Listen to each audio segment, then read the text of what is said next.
Derivatives trading involves substantial risk of loss and is not suitable for all investors. Past performance is not necessarily indicative of future results.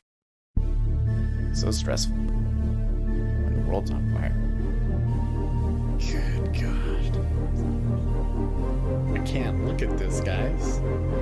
Like, my strategy is you buy it and you hope that you got a good spot.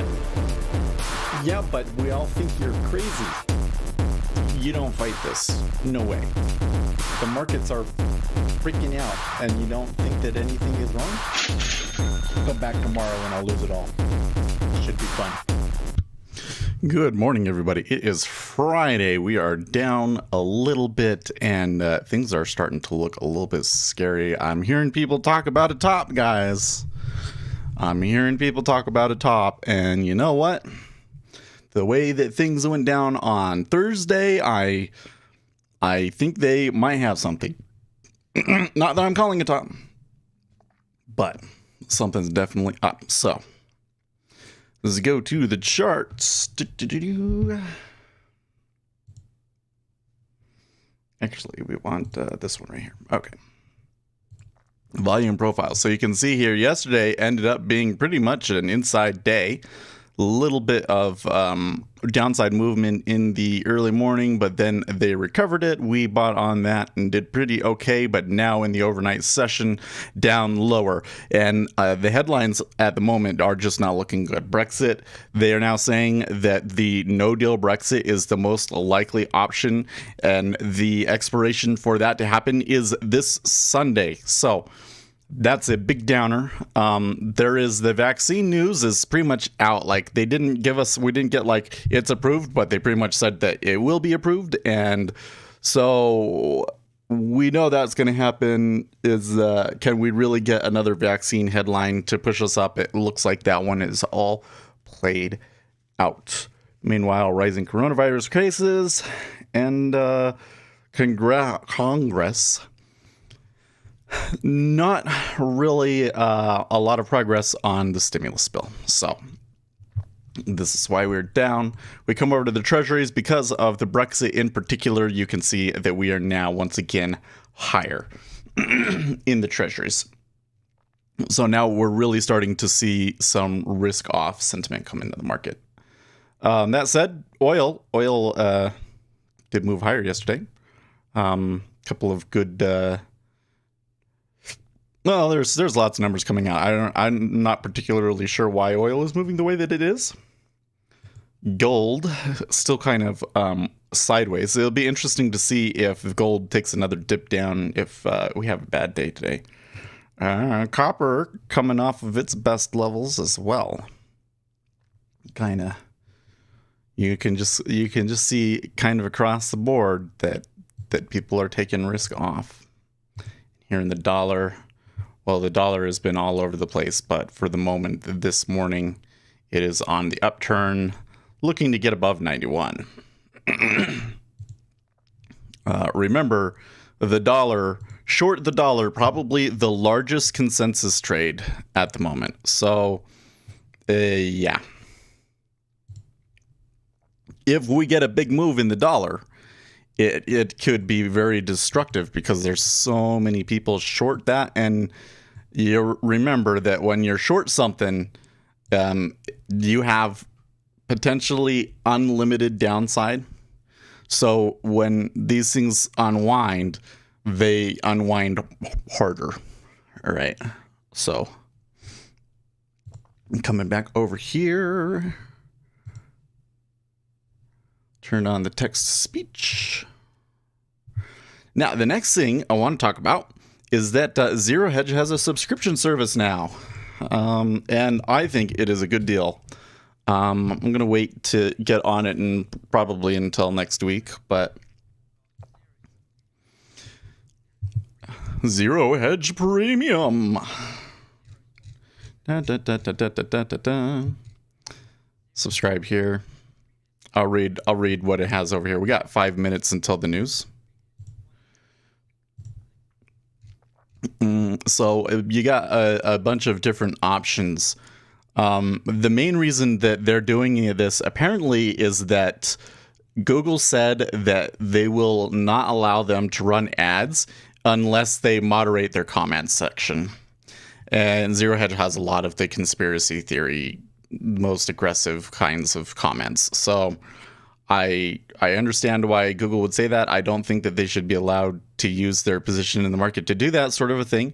But so Zero Hedge's response has been to create a premium version of the website where the comments aren't moderated. That's interesting, right? But what you get with their premium membership is actually really good. So not only do you get ad-free on Zero Hedge, but you also get access to an invitation-only Twitter account, exclusive access to the Market Ear content. So the Market Ear is literally the best Twitter account for finance out there, in my opinion. And if they're going to be providing content, exclusive content, through this premium membership, that alone, it would probably be worth $25 a month. But then it also gives you exclusive access to News Squawk, breaking news, and market squawks, which again, I don't know if they're going to have this, they're going to split this out. I'm going to guess that this is different from News Squawk's regular squawk service, which is $250 a month. But even if it was not their full service, getting that and getting the breaking news and everything, worth some money. Early glimpse at all their posts and new Best Charts weekly newsletter. So that is all totally worth it. And I think that that's what I want to do here. After we get more funds coming in from Google.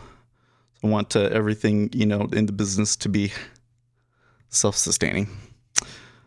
And then they have this Mayhap, this professional one. I'm not sure about this one because the big thing that you get with their professional is access to all daily updated Wall Street research database via a private Dropbox account. So they have like all of these Wall Street research papers that come through, like the really big research papers that they're often citing. And they're providing that to you for $185 a month. You're basically stealing content, aren't you?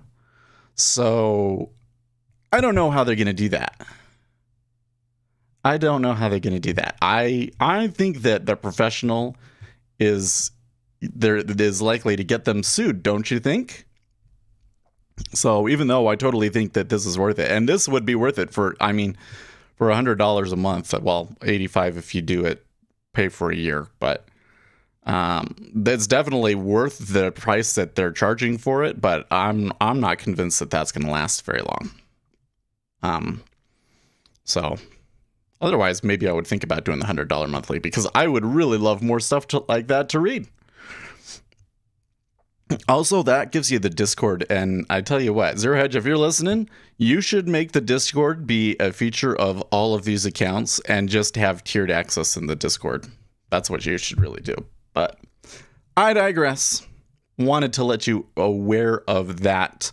I'm going to guess that what you get through the market squawks is probably not quite as well. I don't know. We'll see. I'm going to do it, and we'll see what it is. I'm interested to see how good it is compared to Financial Juice and compared to their regular news service. Because if it's almost as good as Financial Juice and it's only $30 a month, then that is amazing. All right, so here we're going to have the PPI number come through.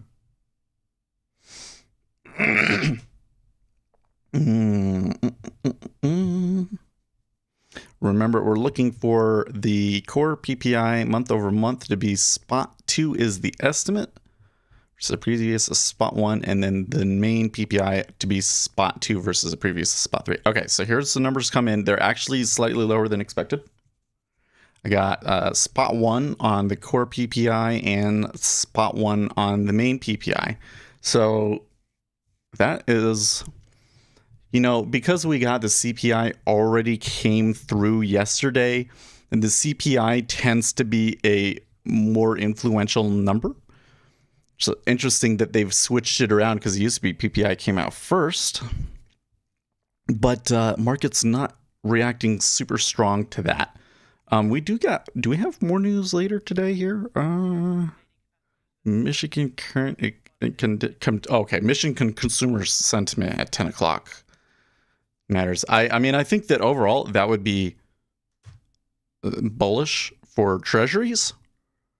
But as of yet, they're not really moving. You know what? I will go out on a limb here and hit into that O2 half as they're pulling because. Okay. Onyx asks Seth, do you know a professional trading platform? So, well, you have to be more specific than that. So, like, if you're trading futures, I prefer Jigsaw Day Trader. That's the one I have now. In full disclosure, I have an affiliate link. If you go and you watch the video, what is the best futures trading software platform, I talk about why I use Jigsaw Day Trader in conjunction with NinjaTrader 8. And I do have an affiliate link linked there on that particular video. In fact, I will go and find it for you.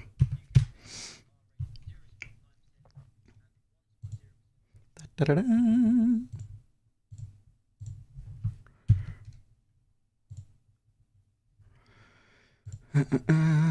That's the video.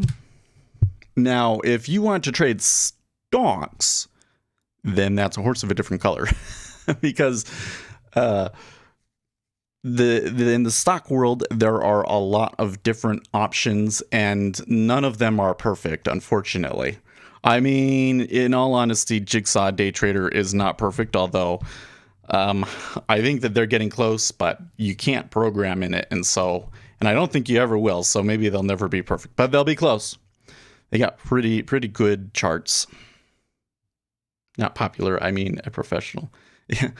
Well, I'm not talking about what's the. Oh my gosh, are you gonna come down and get me like that? You're gonna play that game?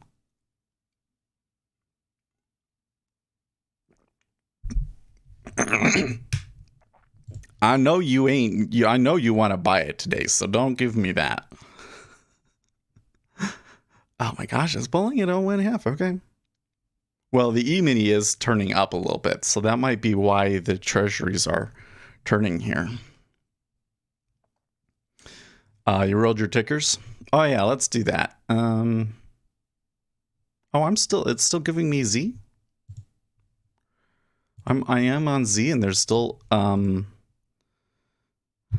liquidity there. I mean, shouldn't everybody be? Well, okay. There's liquidity on H now, so we'll flip that. Anyways, on Jigsaw website, there are no description for professional software.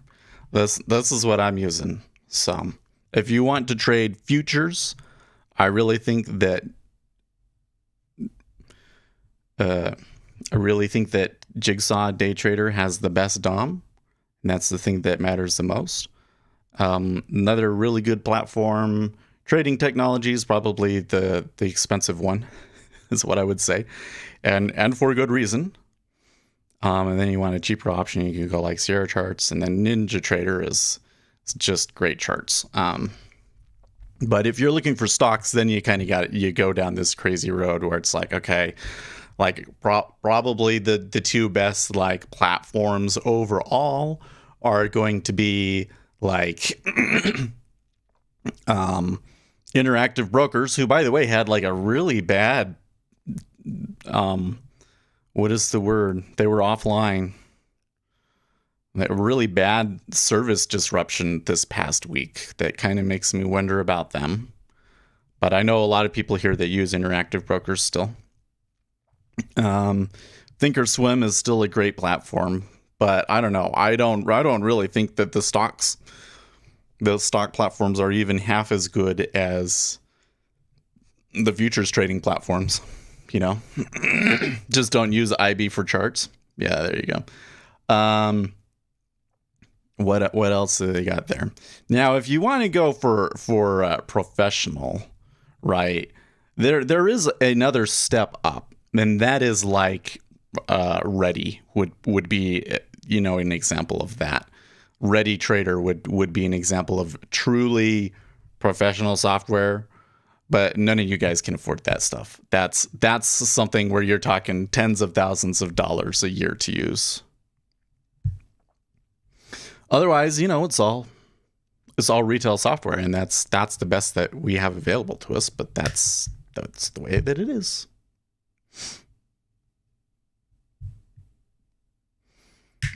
Dude, mine did the same thing this morning. I had all my contracts rolled over. No, I didn't roll it over. No, so remember yesterday I rolled it over to H and it was like there was no volume, and so then I rolled it back to Z. And so when I came back over here and I still saw liquidity on the DOM, I said, did it roll me over to H? But it didn't. So I just rolled over to H. But I'm guessing that today we're going to have another sketchy volume day. Anyone familiar with Thinkorswim and how to qualify to start trading futures with them? I'm assuming you have to build a good portfolio, but then how good does it have to be? Well, my understanding is that all you have to do is qualify for margin trading, which I don't know what the qualifications are at the moment, but it used to be you had to have like $15,000 in your account. Tradeovate is foolproof and tells you you're supposed to. There you go. I don't feel that Jigsaw does a very good job with the rolling. I mean, I understand why they have theirs the way that it is, but you have to go in and manually do it. It doesn't tell you, right? Ninja Traders is kind of annoying too. I just wish that it would switch everything over for you, but you have to go into data. You have to remember to go into database management and tell it to roll. I think that they're changing that in the next version, though, in the January release, but we'll see.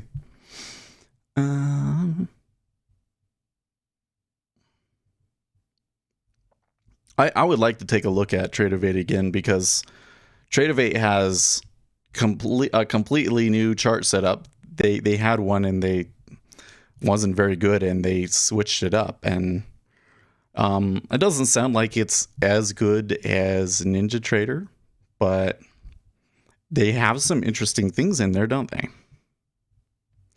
How come my headphones are still, the cord here is still twisted?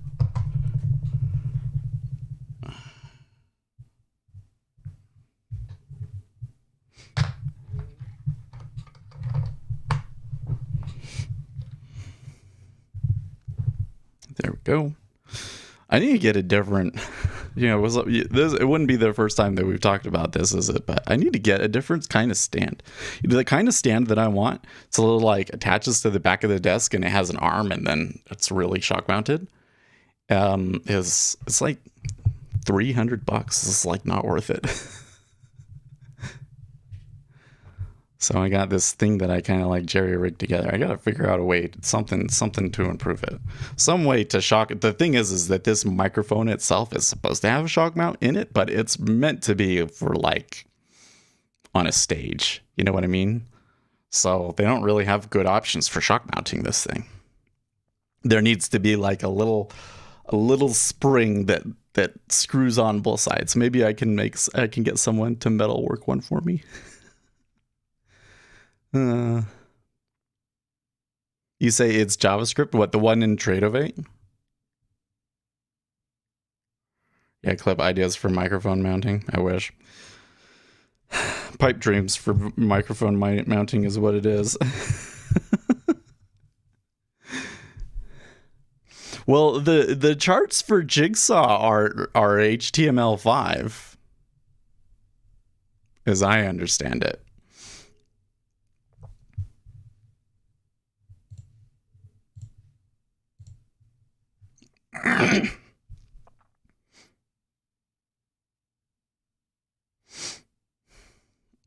And I'm not sure I understand why they made that decision, but I'm guessing that they're planning at some point to have more of a web platform. To have something where you can execute on web if you want to be mobile and you can run that way. I'm guessing. Uzi says, I still haven't updated Jigsaw. I'm sticking with the bridge. Yeah, well, the bridge is okay. I don't know what the deal is.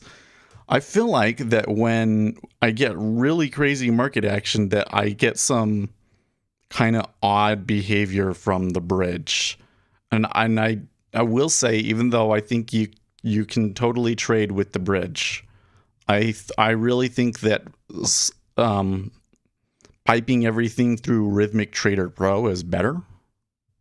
So if you have Rhythmic, I would recommend doing it that way. But Rhythmic has gotten expensive, man. Rhythmic has gotten expensive. Because you got like the $20, $30 like exchange fee for data, and then Rhythmic charges a monthly fee on top of that. So like when everything is said and done, and you add on top of that the Jigsaw monthly, the live trading subscription, it's like $100. Just base costs. And I remember a time when it was basically free. Good morning, Ace. Yeah, I was thinking, because Ace yesterday, he messaged me. He was like, "Hey, here's this court case. The Raging Bull guys are getting prosecuted." And I was like, "Oh yeah, that's what the video was about." He wasn't here that day when we were talking about it, and it was kind of funny. But I was thinking, I was like, that just means that YouTube isn't recommending the video to him.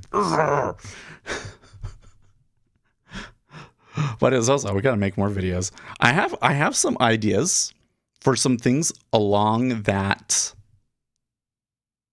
line that, but I kind of need like a camera guy. I was like, if Ace could come down, that's what we would film.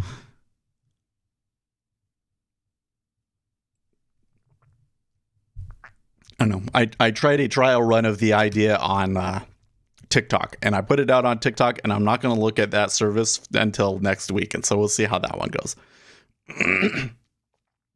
Shin asks if he's the same Ace from Discord. No. The big running joke is that Ace is not competent enough to find his way into Discord, which is really unfortunate because I got stuff to show him. I guess I did show him. You go to speculatorset.com, follow the instructions on activation in NinjaTrader so that you can look at that.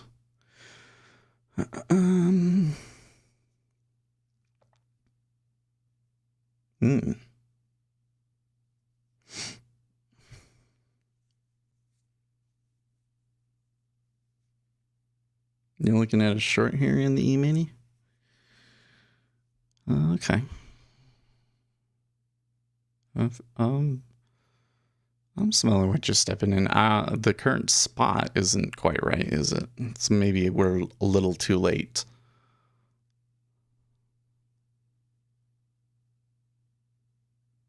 That said, it's still really quiet and kind of flaky. We be careful about that. You want the description, professional trading software? Well, just realize, Onyx, any kind of trading software that we can download is geared towards retail traders, right? And there's a certain limitation for that. And professional is a buzzword that they use to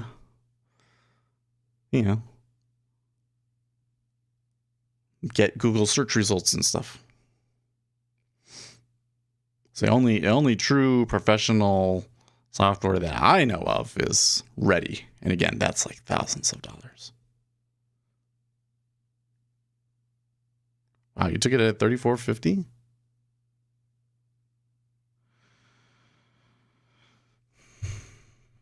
I can take it there and join you. You mean a terminal from the Bitful? Well, that would be another one, wouldn't it? There is some professional software that you can get from the CMA, as I understand it, but it again is really expensive.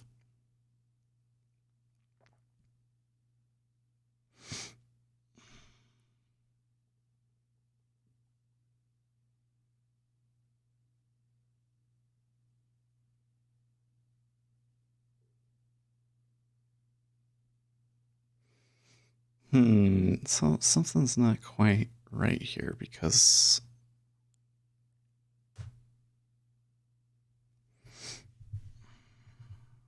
put that one there.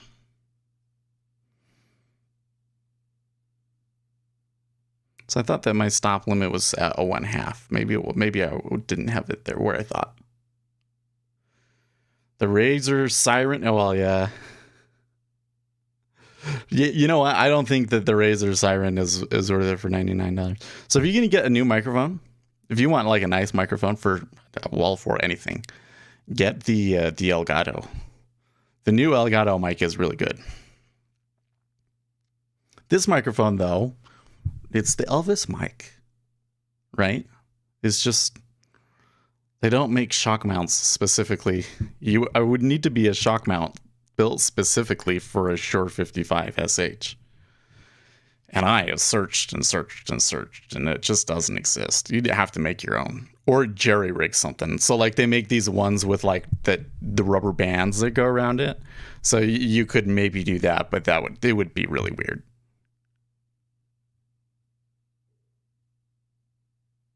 I heard the Blue Yeti is fine. Yeah, the Blue Yeti is really good too. The thing is that the new, well, I mean, I have a Yeti, right? I gave it to my son though. That's what I used before this. The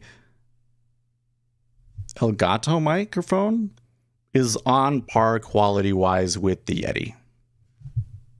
I'm just gonna put that out there because I really thought that I was getting filled there. Oh, there you go. The Shure SM7B. They've got a new one. They've got a replacement for the SM7B. I forget what it's called, but they've got a new one that's a little bit nicer than this. Well, it's roughly the same hardware inside of the SM7B, but it just kind of has the more modern features. That one's really nice too. But I'm not looking to replace the microphone itself. This is great. I just got to do something about being attached to the desk. So you can hear every time I bump the desk, you hear something. Okay, that's what I wanted. I do have, I mean, it could be better. I could go back to the Scarlett. And I have a windscreen on that, and I could get a shock mount for that.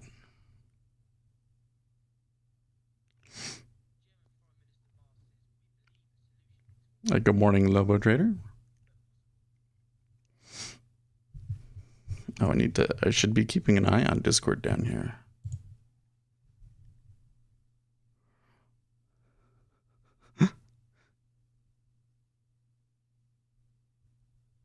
Yeah, they have lots of mounts that are tabletop, but they don't have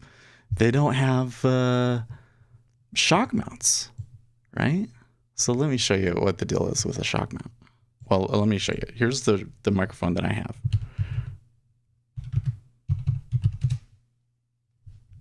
Okay. Here's the microphone that I have. So it threads in through the bottom right there. And then there's a switch. Okay. So typically,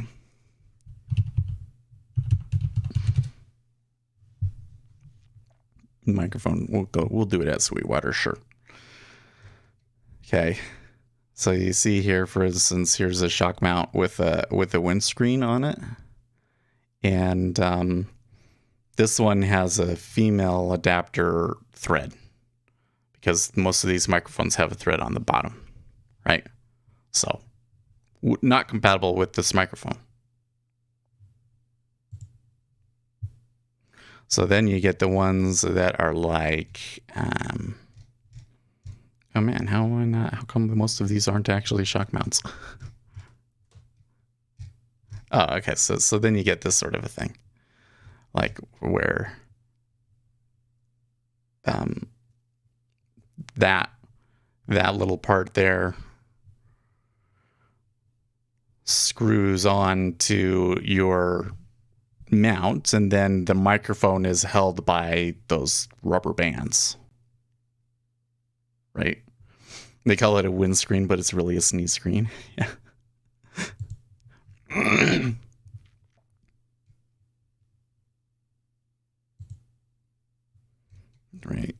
Same sort of a thing, female end in there.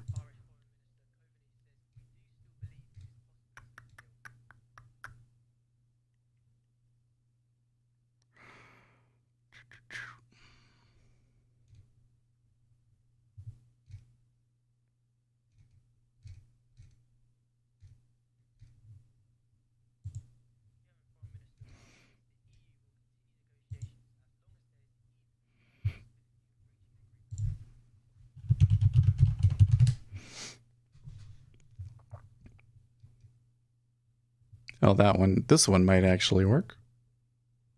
One of these might work. So this one has a bunch of... Oh, no, actually, that won't work. Because even though it has a bunch of those things, they're not. They're all female ends, right? So, again, won't work.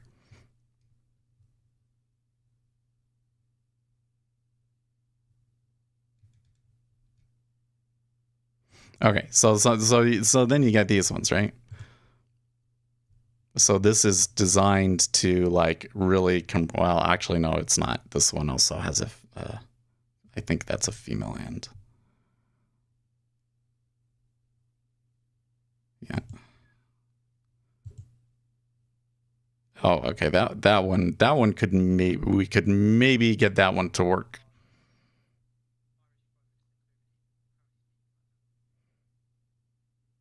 Oh, you're right. I didn't set the date. Thank you, Maxwell.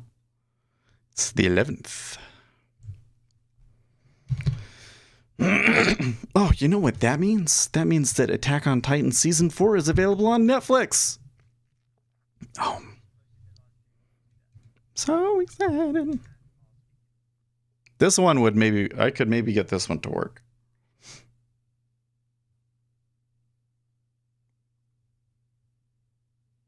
I'm not 100% sure, but I could maybe get this one to work. And Hulu, it's available on Hulu too. Oh, I didn't know. Oh, I knew that it was going to be, I knew that it was available on Hulu, but I didn't know that the new season was going to be available on Hulu. So that's good to know. Because last time that I looked on Netflix, they didn't have the English dub. And even though I'm totally willing to watch subtitles, my wife is not. And even though she's not really watching the show, she, just listening to Japanese for, all weekend would probably drive her crazy. So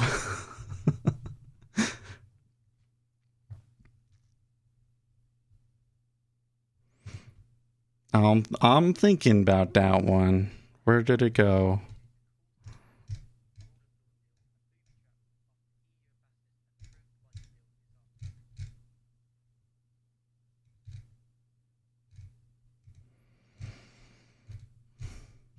It was that one right there.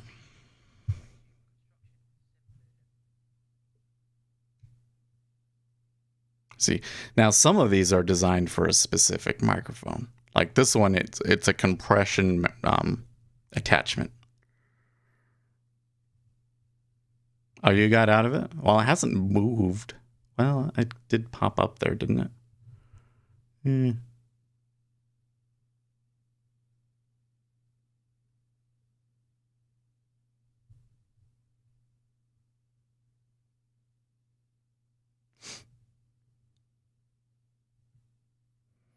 I getcha. Well, maybe I should think about getting out of it there.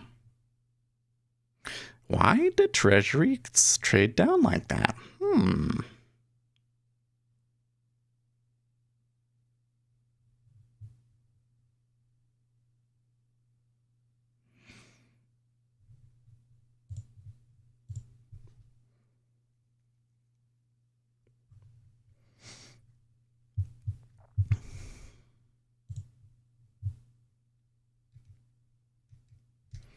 You get these ones, that one I could maybe get to work. I don't know. But then you have to worry about the switch, right? There we go with the Y. Yeah, always Y. Always Y. It's not quite to a point where I have to be really like, okay, something's up. But it is a little unusual, not more liquidity holding it through this area. I suppose that the spread is reasonable, but I kind of expect a little bit more through there than they did. So I have to wonder if something's up. Oops.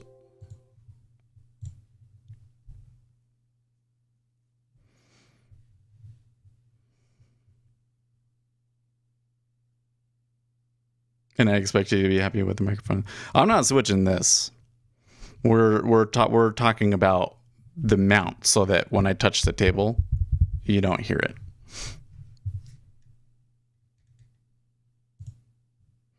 And I was just kind of explaining why there's not really a good solution for it.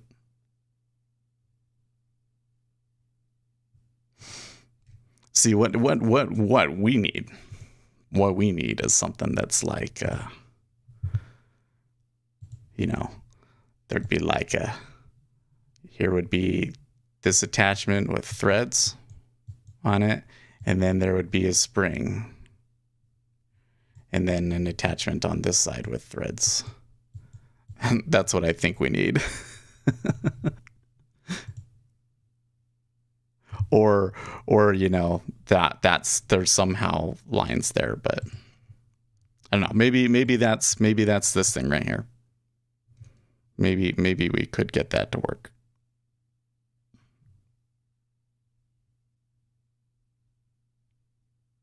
Was it this one?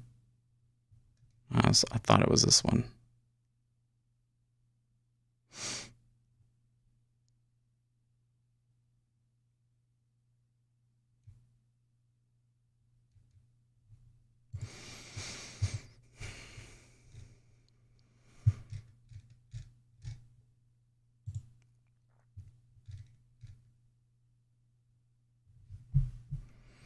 Maybe it was this one.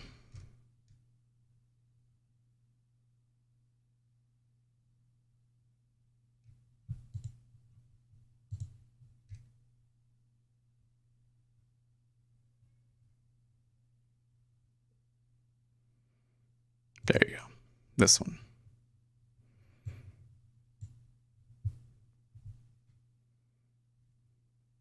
You saying you should have taken it along? Well, I'm not willing to risk more than 10 on it, so.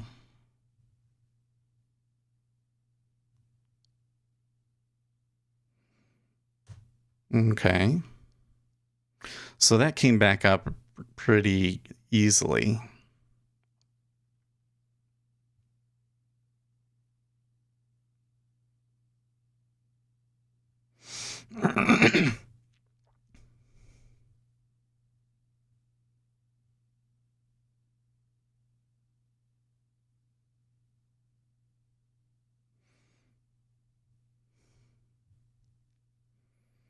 So I guess so far, like I was saying, maybe the spread is just that right now. I didn't think that it would be. I thought that it would just be this and that they want to move up, but so I was wrong about it a little bit. It's already headed. Well, it doesn't mean that it's going to continue.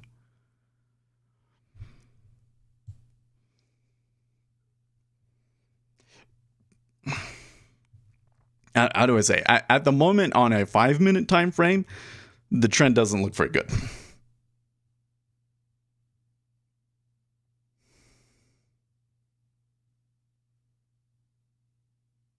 I found a DIY. Interesting.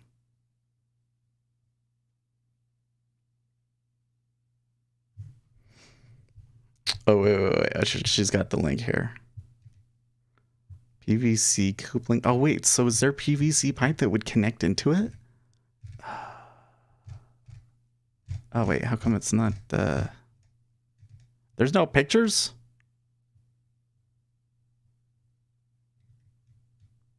Well, I guess I'm going to Home Depot today. Oh, look at that. Tick up at 0.2 so quick.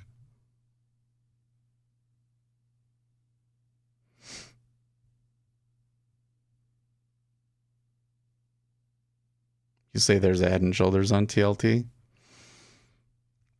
I don't know. I'd be careful. So they've done studies about Head and Shoulders on the Treasuries specifically. The Federal Reserve did a study about it and found that it wasn't really that helpful. But I think that they were doing that just from the pattern.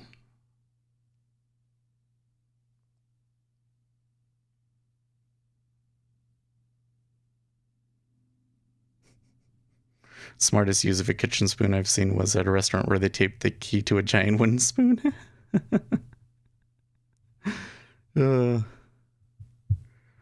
So look at that. The Q here at 0.2 is actually relatively stable right now too. That is a good sign.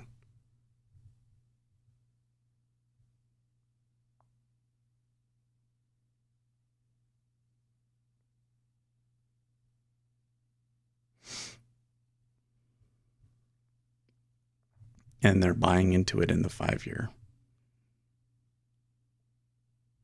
That could be a lure. Yeah, well, 2608 is not significant, so I'm going to say that wasn't.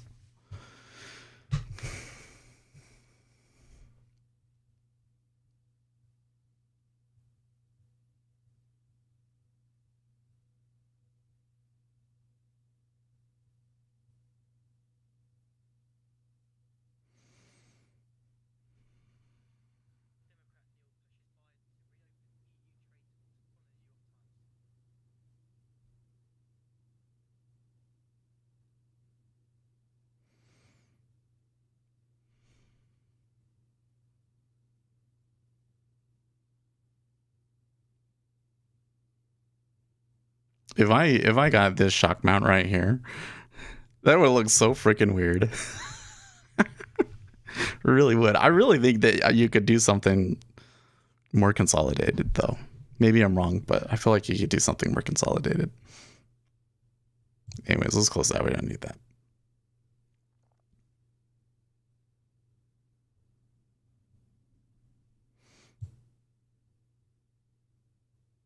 Oh, okay. I'm like, why was there a big blue line there?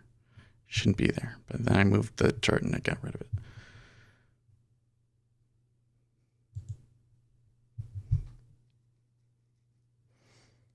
Oh, now let me show you the mount.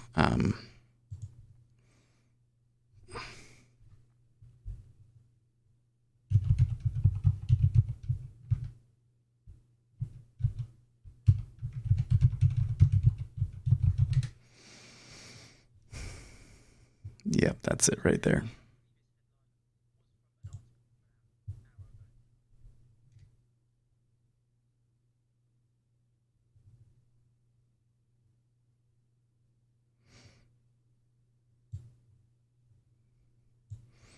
Okay, so it is basically like one of those monitor arms with different ends, and they're charged. So these monitor arms are on Amazon for like $100, and they're selling it for 300. Should you believe that? But that's what you would need, and then this attaches on the desk, and it would come out from under the monitor, and then this supposedly gives you enough of a springy. But I think that having the little table thing is just as fine.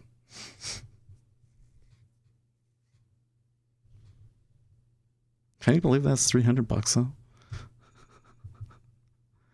Let's see here, Studio Arms and Accessories. We'll see why they. B&H is a good website to look for this kind of stuff.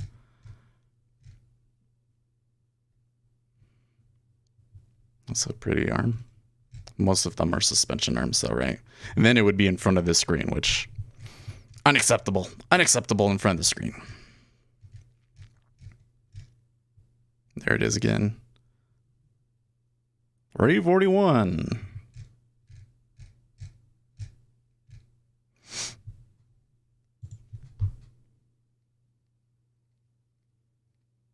You want to get long.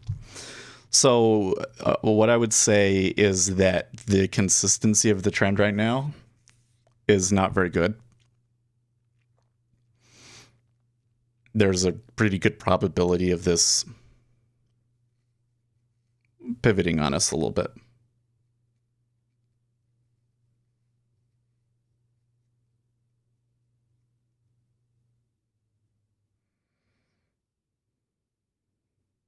I think we should stick to our qualifiers.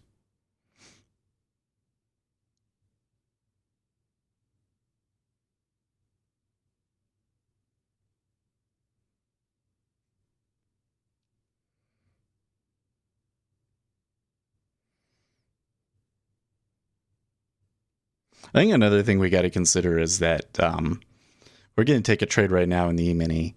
It's probably going to be one that we want to hold until the open.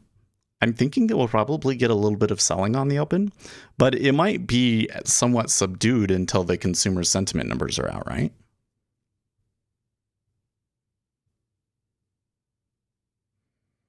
But it actually qualifies for a short right there.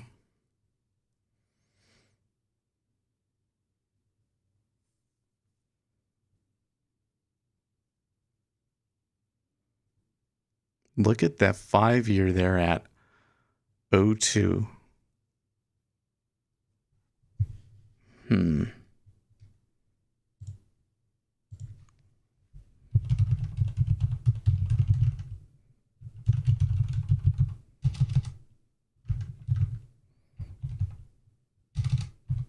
That's one of the biggest icebergs I've seen in the 5-year.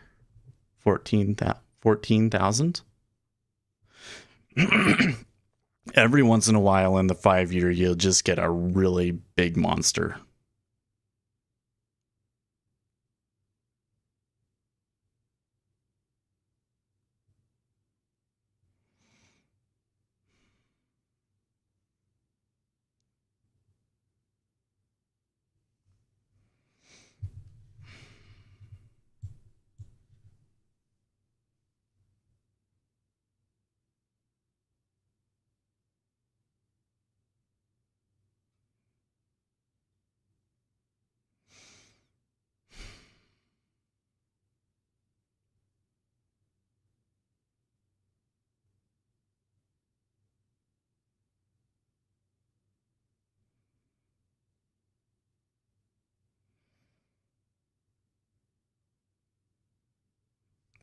Always gonna be like that, huh?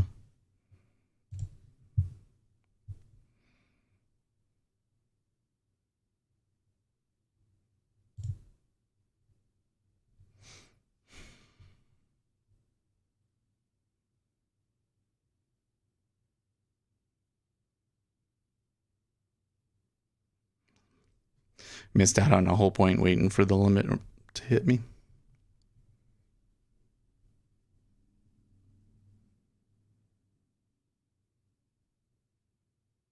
Okay.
We'll read these ones out. Ace Trades says that Winston's mom agreed. Used to watch dive shows with JC and then try to recreate his gear with whatever was on hand. Ace Trades says that Winston's mom I just can't spell walk jack. Ace Trades says that Winston's mom Kusteu? Vlad Stolyarov says Bill Ackman wanted to short on vaccine news, now they pumped vaccine stocks enough for 2 weeks. Winston's mom says just a bit after the top of the hour. Will everyone watching please take a quick second to hit the like button? Thanks. I've seen a number of people say that like now the vaccine news is through, like that's a market top. I don't know. Like with the timing of the Brexit and everything, I kind of wonder.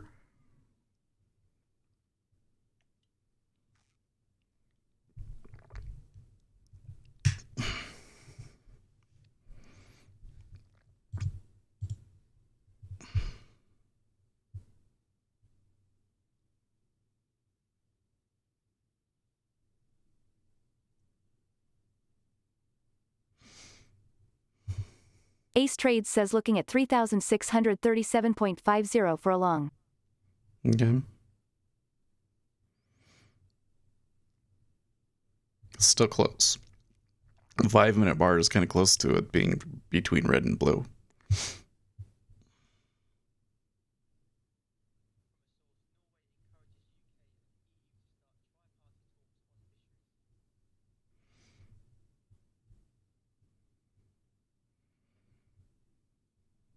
Kind of interesting order flow in here though, because you've Gappy says hi, new here. Are you trading only futures? I'm trading Winston's only mom futures. says Ace Trade, Jacques Cousteau the sea. Once it casts its spell, holds one in its net of wonder forever. I was born in Carmel by the sea. I love the ocean and water. Once it casts its spell, holds one in its net of wonder forever. Ace Trade says at Gappy welcome in. Yes, only futures. Yes, only futures. I mean, I'll look at stocks to try and get an idea of what the rotation in the index is and everything, but we only trade the future. I have some stocks and I tried to just not touch those. You get in and you just leave it alone.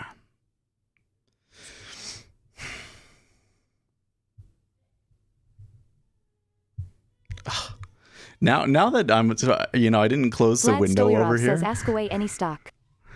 Ace Now Trade you says got me Seth, thinking that about was the good. yellow text Didn't know stuff. you were old enough to remember him.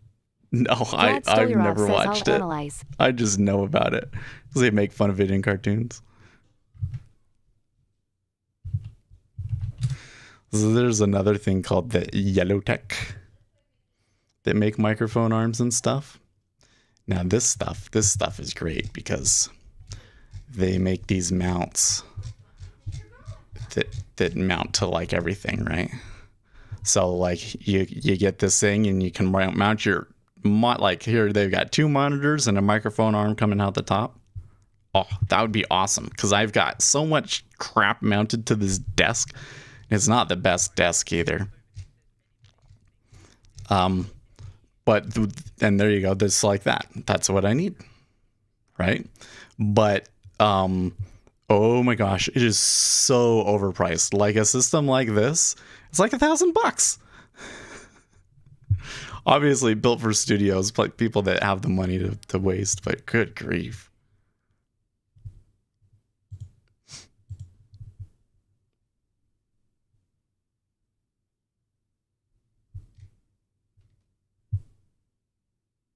Yeah, if you have a question about a stock, I'm sure that the guys in chat can help you.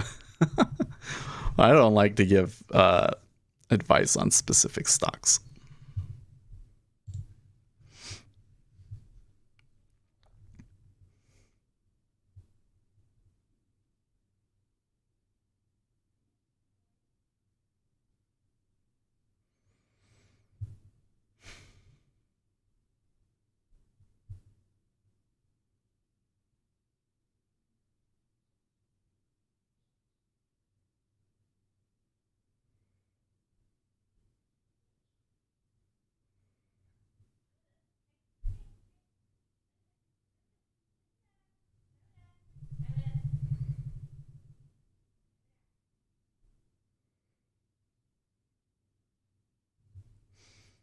Rising inflation and crude oil are a concern for financial markets, says Patrick Rooney. Ace Trades says at Gappy, tell us about your trading. Gappy says, can you give a quick rundown on your indicators? Sure. Wow. So I have so much crap up here these days, don't I? What you're looking at down here is showing you level 2 imbalance. So what it's telling us is that there are more bids than offers right now. Slightly. Generally speaking, they want to go towards the side that has more, because that means those are the guys that want to get filled. But you can see there's like this bright white and there's this gray that kind of shows the difference between the orders that are there all the time and the orders that are stacking. See? So they're trying to stack on bids to make it look like it's going to move up. These ones show you large orders. There's not a whole lot of really big orders out there at the moment, though. And then I've got like a 5-minute bars behind here. That's what like the blue and red are, 5-minute bars. And these are just moving averages. And then, you know, you got the DOM, of course, buys, sells. And then these two inside columns are market orders. These are limit orders, market orders. You can see like my position here and how much I make at each price. But kind of doing something a little risky here. So don't do what I'm doing. I got all this stuff over here, but that's like way too much.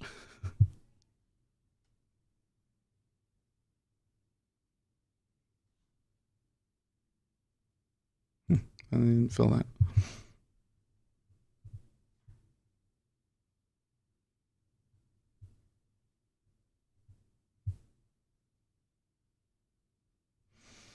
And we need some short volume coming here into the future. Do you notice that since the open of this session that there's a little bit more selling than buying?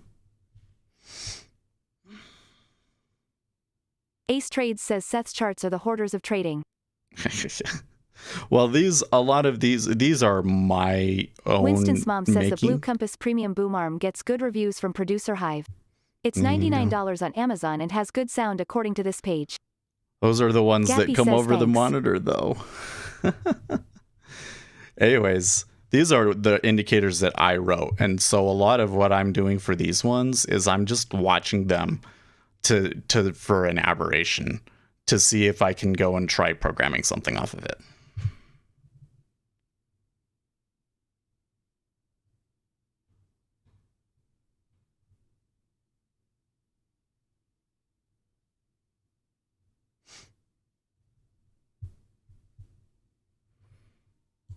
Okay, well, it was working at the time, but now we gotta bail.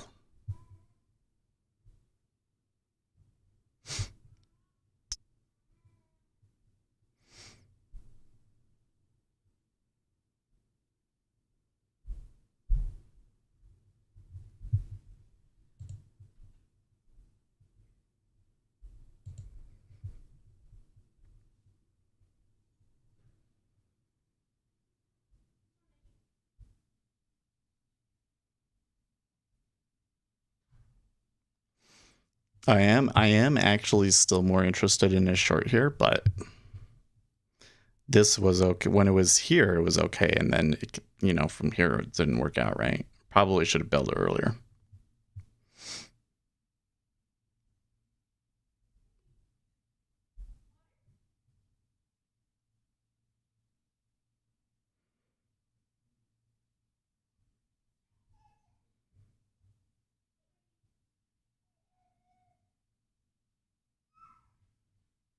You think there's going to be a sell-off today? Well, I was thinking, on the open, they'll probably sell it, but this recent action kind of makes me wonder. Their target above is going to be 51.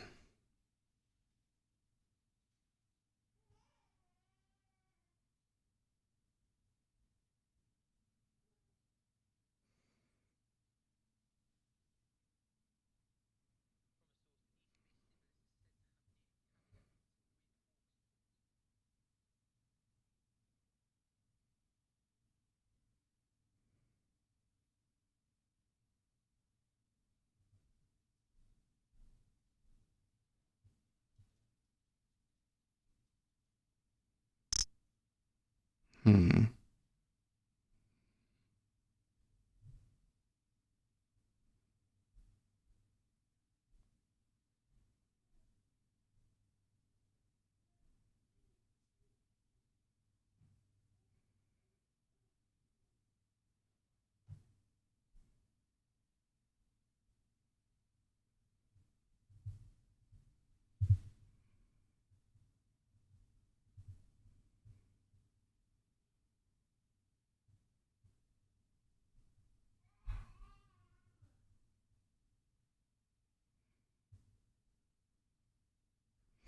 ECB stimulus is said to have needed a caveat to win Hawks' support, says source.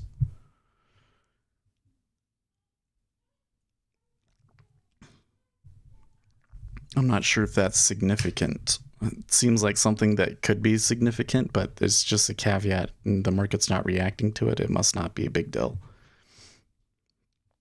You think kids will be trading on holidays after December 21st? Oh, jeez. Like, I hope not.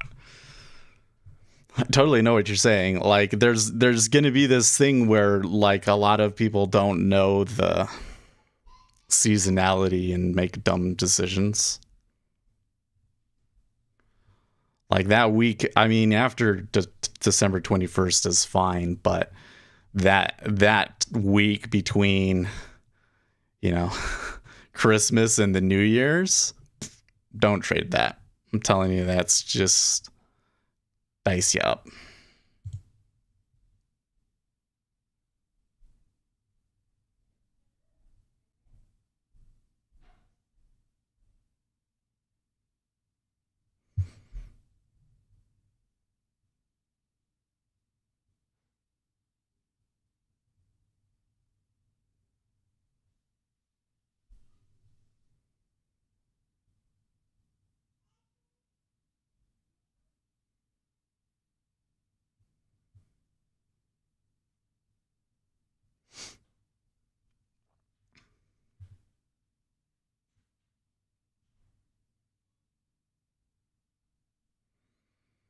Seven minutes.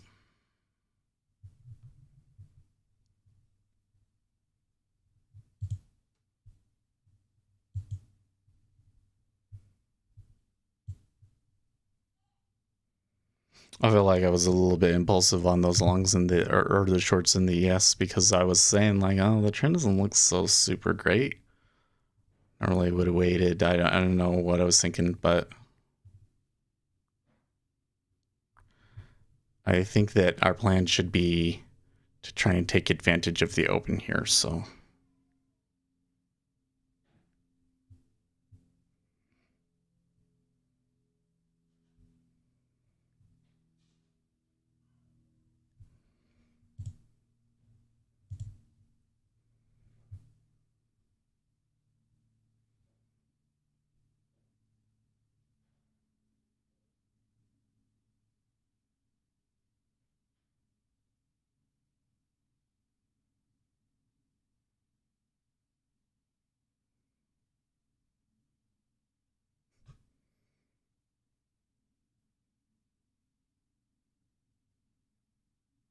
you wanted to jump on the open.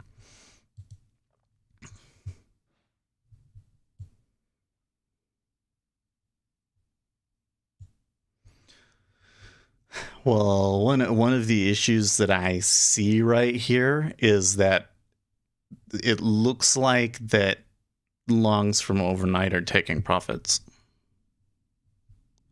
So like before I was saying like their target on the upside is 51. Now because they've taken contracts off, it's only 48. Only. This is still 8 ticks away. 8 handles away. We'll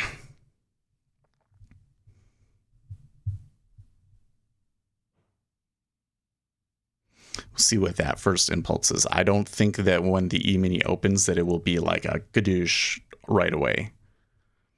It'll probably be a little bit of chop first.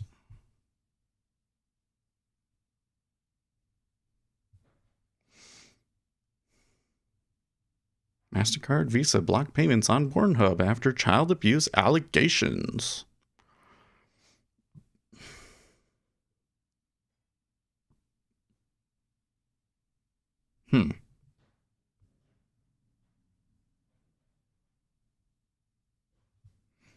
Oh, did I finally get filled on that?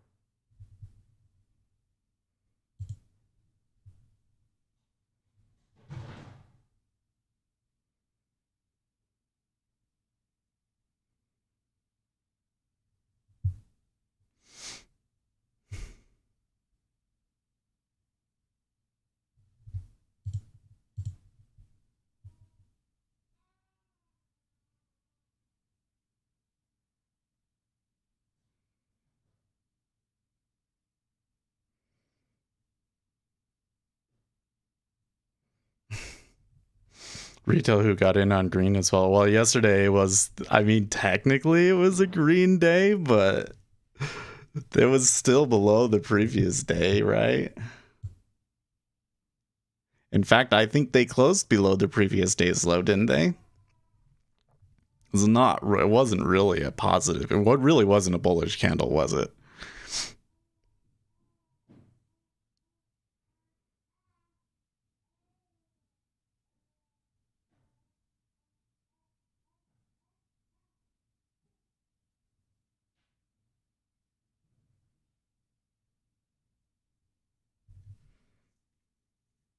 Hmm.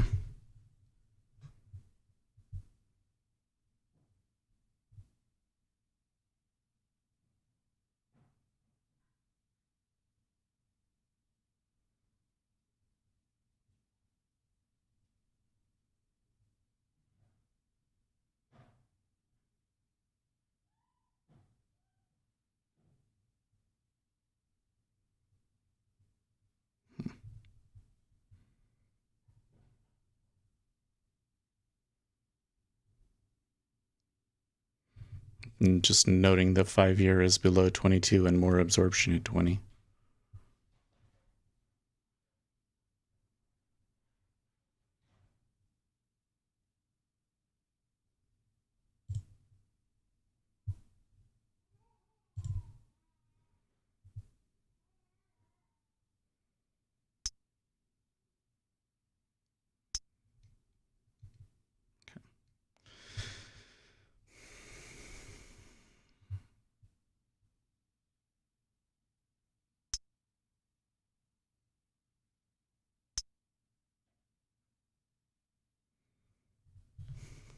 $37.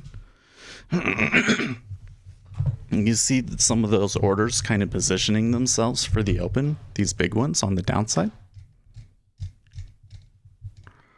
There's a few. There's one at 36.44 too, but not at 48. 20.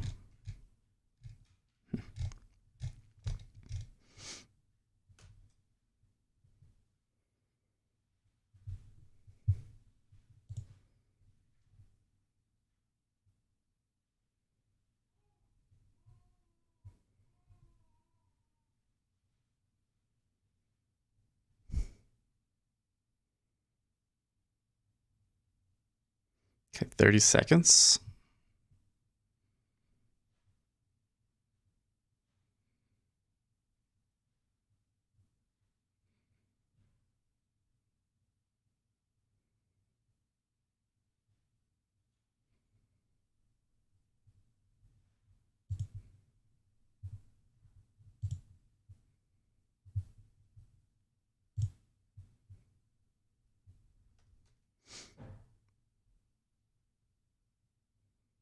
Okay.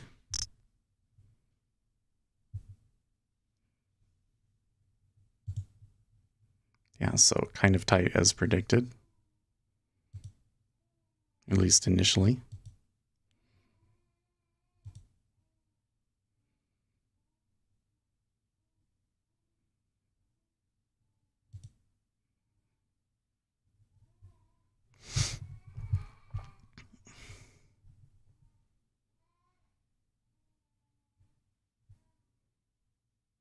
Yeah, it looks like we're losing.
5K at O2s.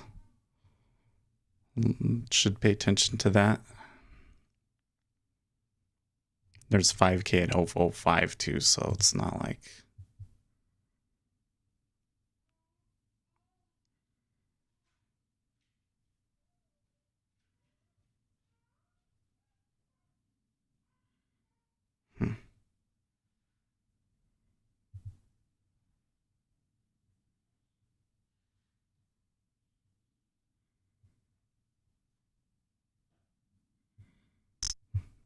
I made a terrible position there, man.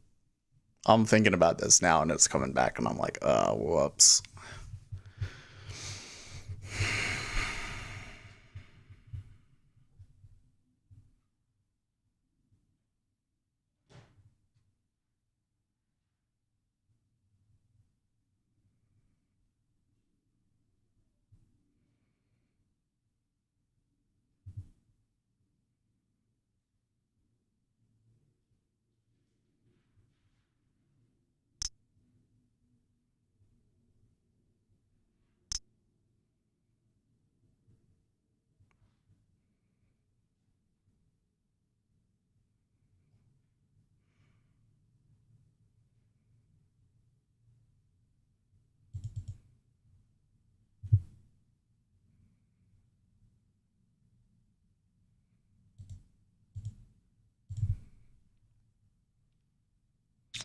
Shit.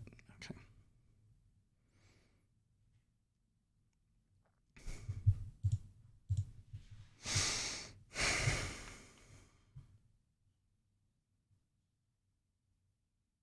I'll try it again in the E-mini, but I shouldn't have done what I did there.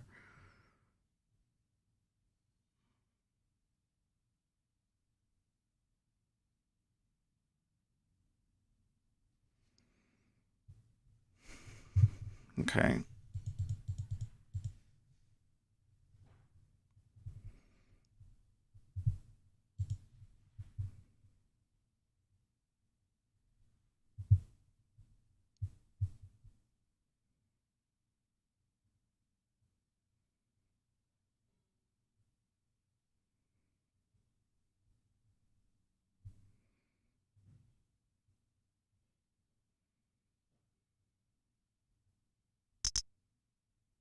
Hmm.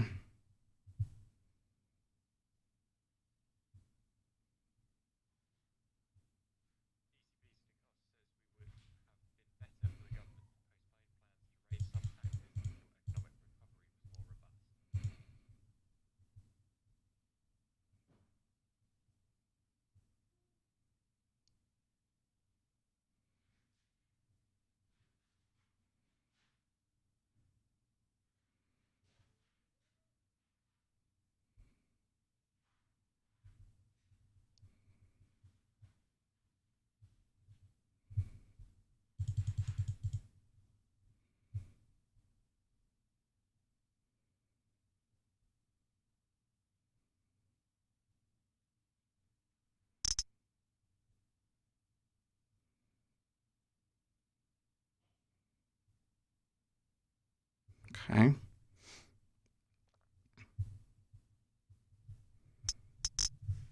What was that?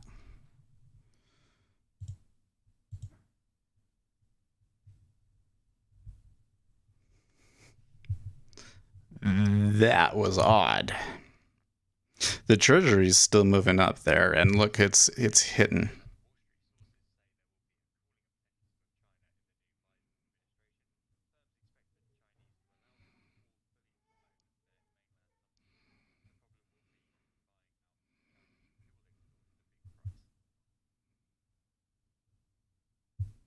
Okay, so I'm hearing Charles Gasparino, Wall Street sources say there will be a cooling of tensions with China and new Joe Biden administration. Firms expect the Chinese to allow them to all fully own their mainland subsidiaries. The problem will be in buying out the Chinese who will extort a big price.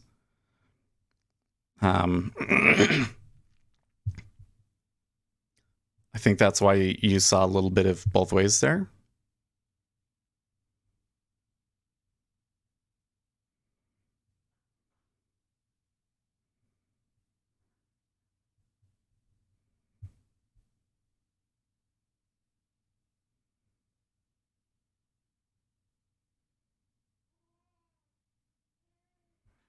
Looks like my market making over in the Treasury has worked out really well.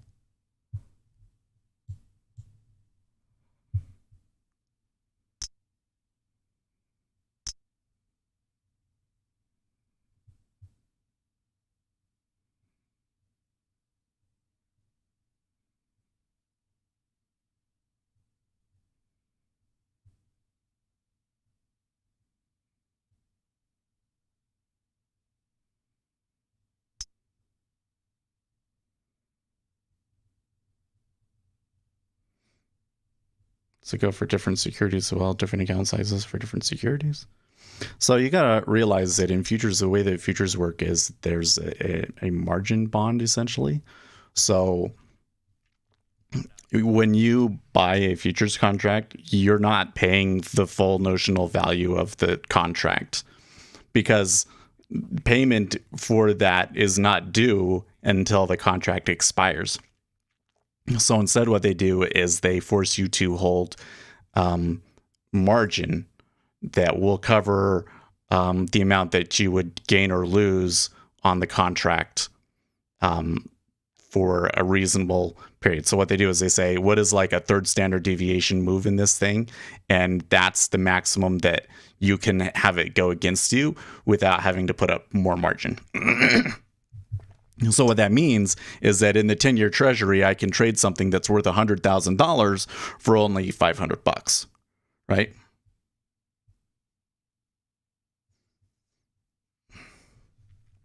So then when you're trying to figure out what your risk is in futures, it becomes a lot more simple because you just have to look at ticks, right? I can look at it right here and I can see on the side how much I make or lose. So on that one, because I made some mistakes and did some things that I shouldn't have done earlier, I did something that I really shouldn't have done, but since I'm on a sim account, I added a bunch of contracts because I was saying, oh, well, I'm willing to lose 100 again. So I added 5 contracts on, and then I took some of it off to take profits on this. Now I've got this one. I think I can let this run. This, if I get this, I'm going to take some more off. And then we'll be back to like a reasonable sizing that we normally have. When you're trading stocks, you have to pay the full price for the shares. And so you have to calculate how many shares you're going to buy, and you have to put a lot more of your money at risk. But because stocks move not as strongly, the amount that you're making or losing when it moves isn't as much. And so it balances out. But yeah, over in stocks, you have to look at the current price and how much money you're willing to put in and calculate how many shares you want to buy. And you don't have to deal with that in futures. You just, you say, I'll put on one contract, I'll risk 4 ticks. And then if you make some money, then you can say, okay, I will put on 2 contracts. Jeez, I learned that. Gosh. Don't say things like that. His channel is still up. You know that, right? Like YouTube hasn't done anything about it. In fact, I think some people were saying that they were still getting the commercials.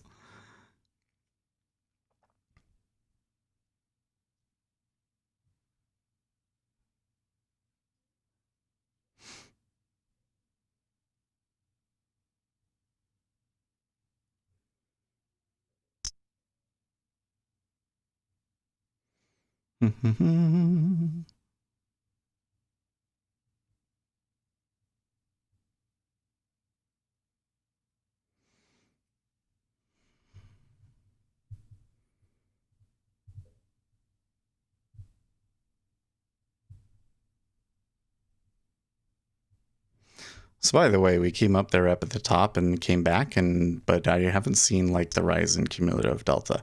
There was some selling there off of that China news, but it looks like that the market isn't reading it as a significant thing, and so, but we are going to need to see some net buying here.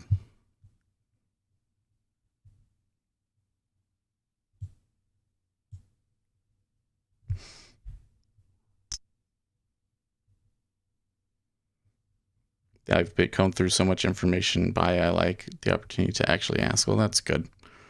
I'll say that it's one of those things where if you just come in and watch for like a day or two, you have a pretty good idea of what we're doing.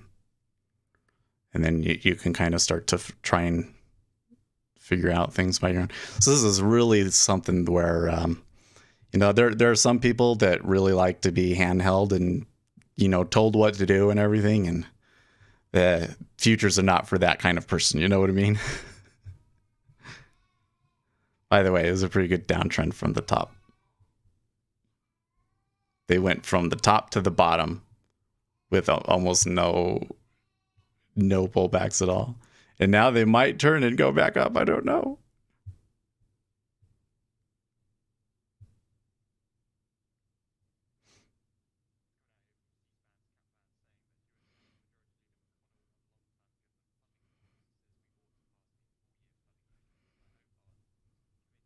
Okay, McConnell's talking.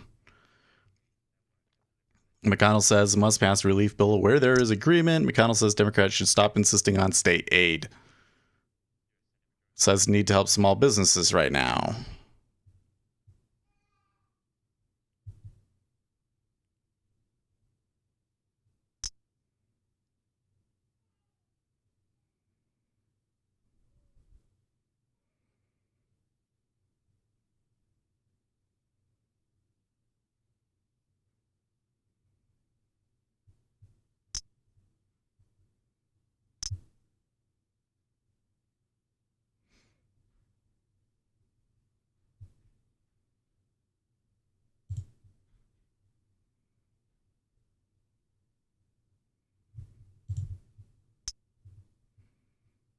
Okay.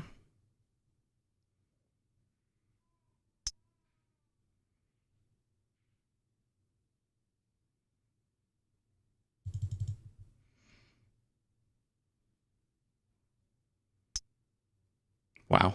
Look at the treasuries go there.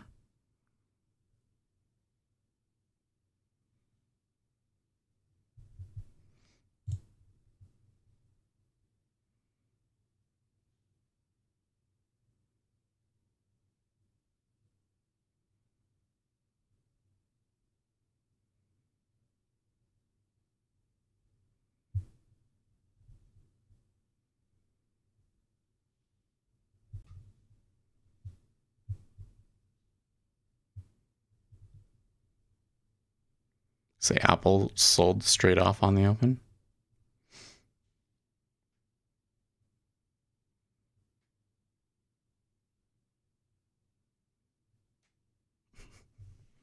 Scott Adams says, don't miss my angry Joe Biden impersonation today. Oh.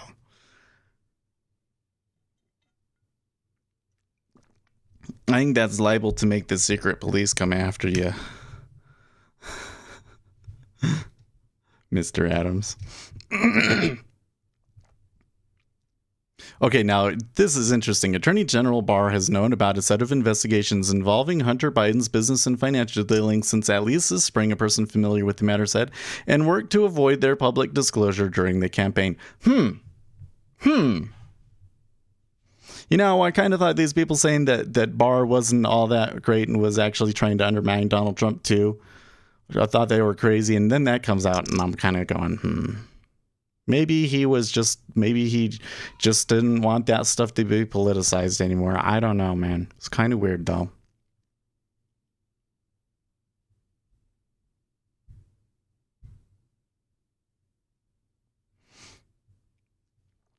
Well, the action here is incredibly... Yeah. Man.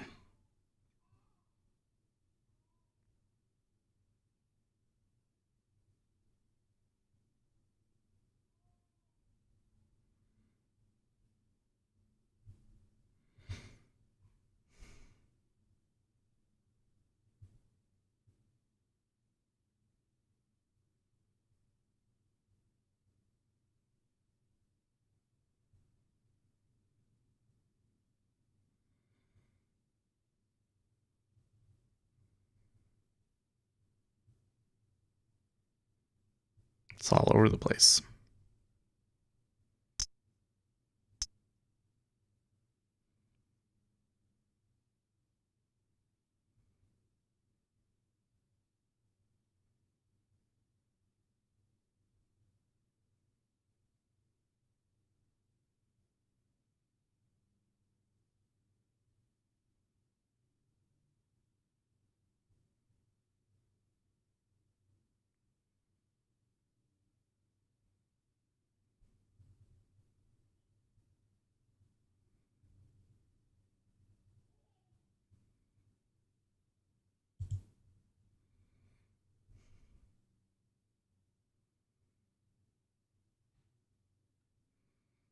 So I'm going to have to change my game plan here a little bit.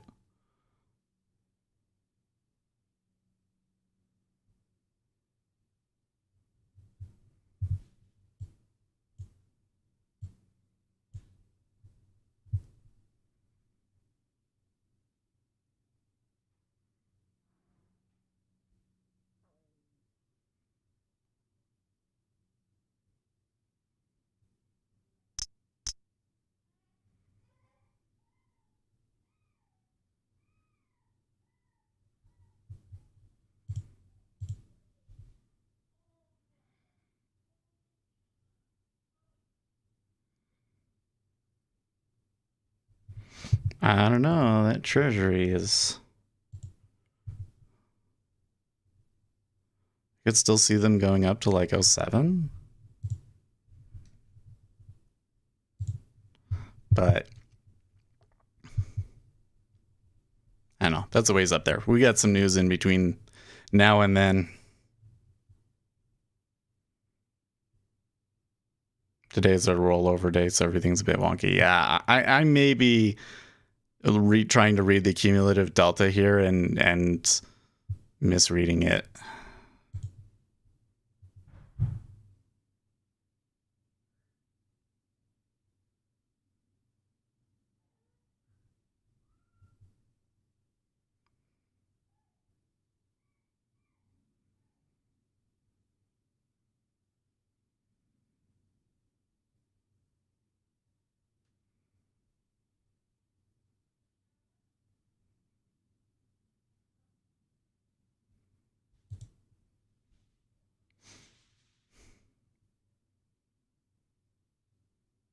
We're 50-50 on volumes per... Yeah, there was still volume on the old contract, wasn't there?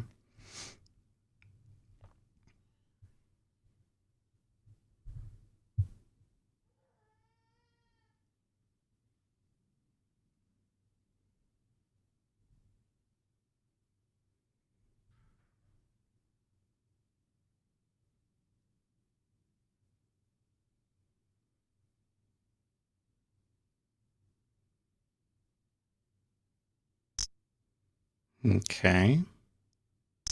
Okay.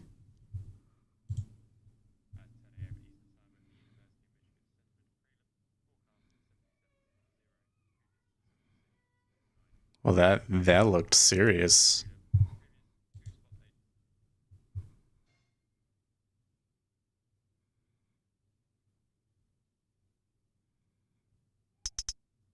Look at that. Now it really stops on the lows, but they push down there so hard.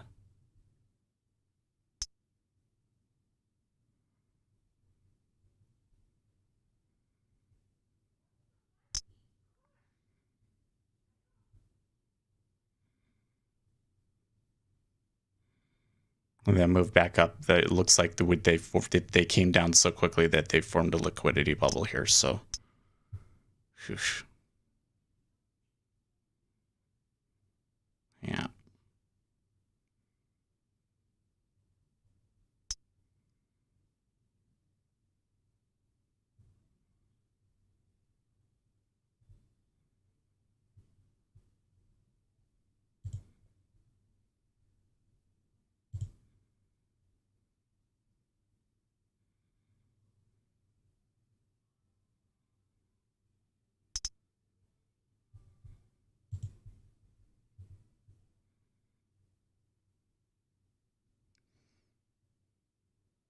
Say struggling both ways. And I don't know. That move down was definitely seemed to be some informed trading of some sort. I don't know why. But you can see that what happened was the market makers just pulled everything in this location. And so now they're just fighting out back and through here. So it's still possible that the buyers could make a push on it the other way. And, you know,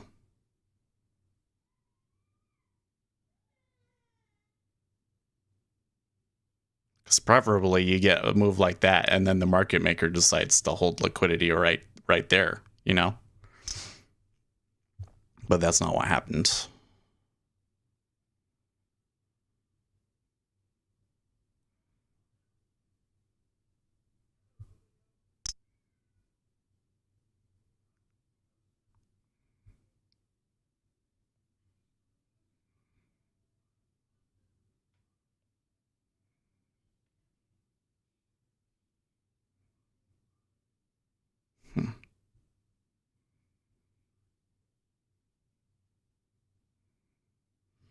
I'm noticing when I look at the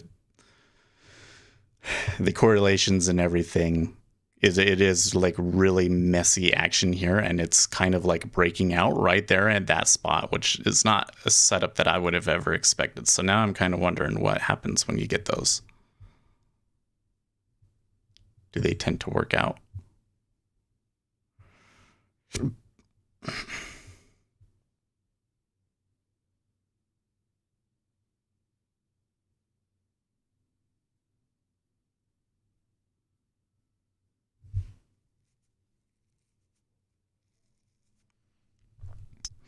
Well, you know, I think that over here in the Treasury, I'm going to get out of that, and we're going to try and start over. All right.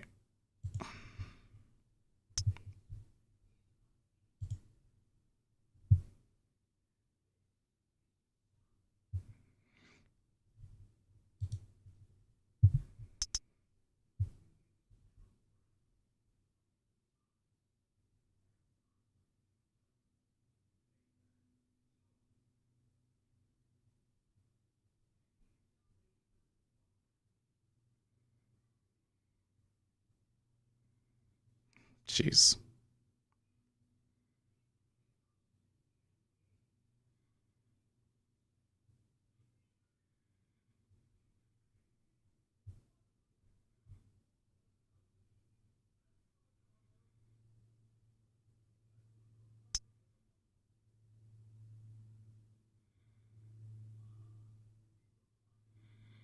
I'm okay because like the Treasury one did so well, but you gotta be kidding me, right?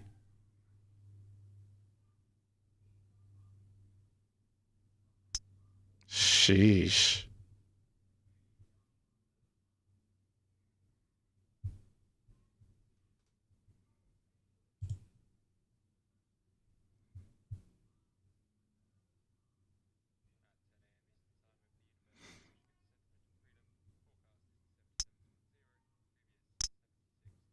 Okay.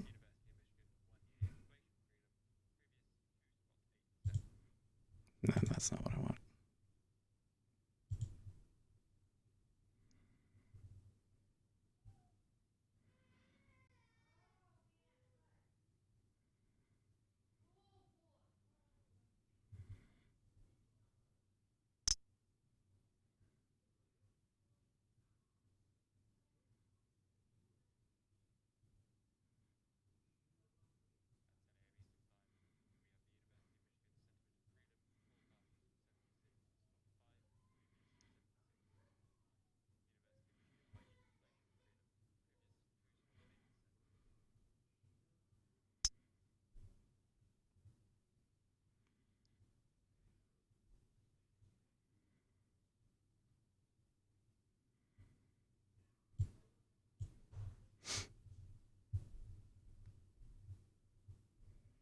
Let's short. 1 for 3 there.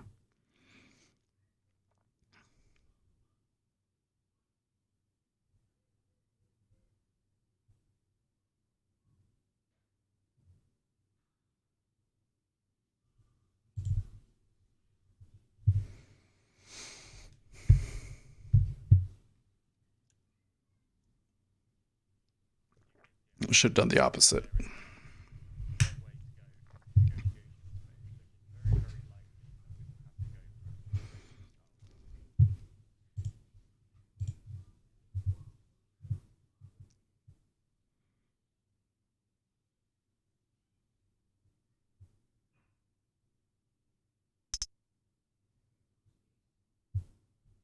Hmm.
Much slower on this downturn.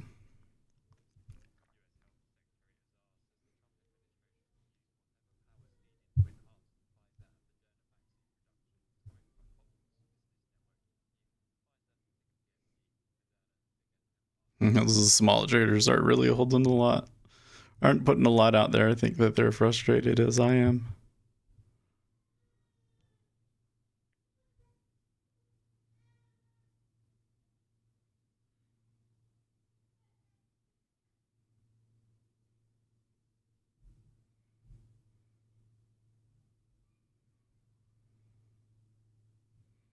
One minute.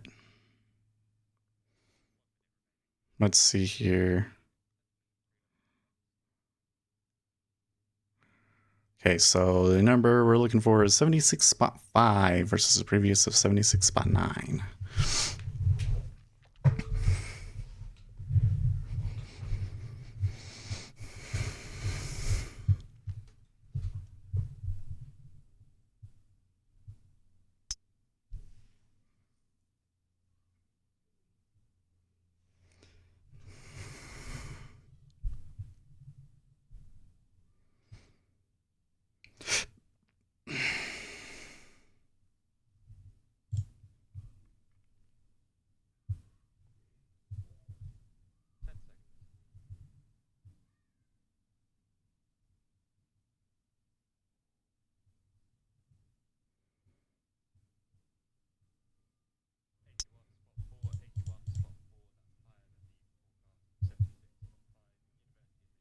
$81.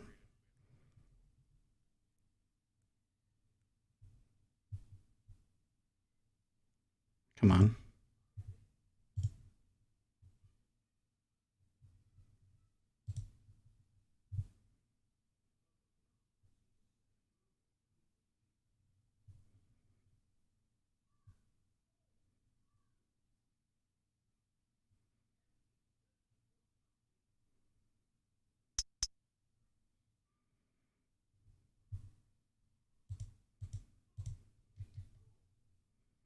Now I see why they were doing what they were doing.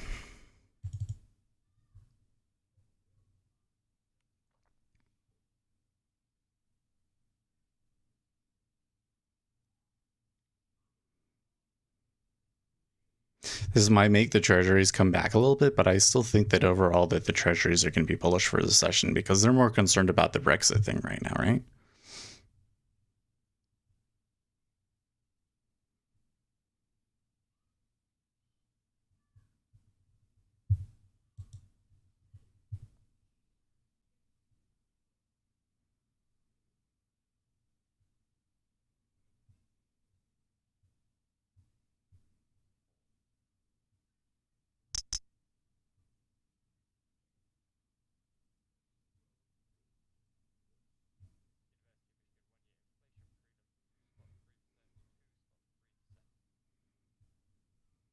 Okay.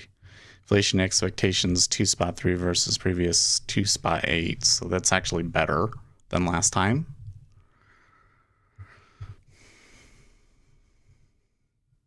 And that also helps the treasuries move up, I think.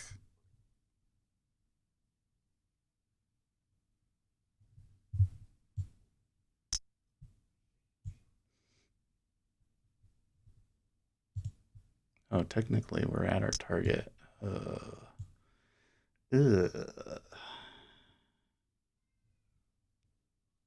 So there's still like 50 and then 60 above that. But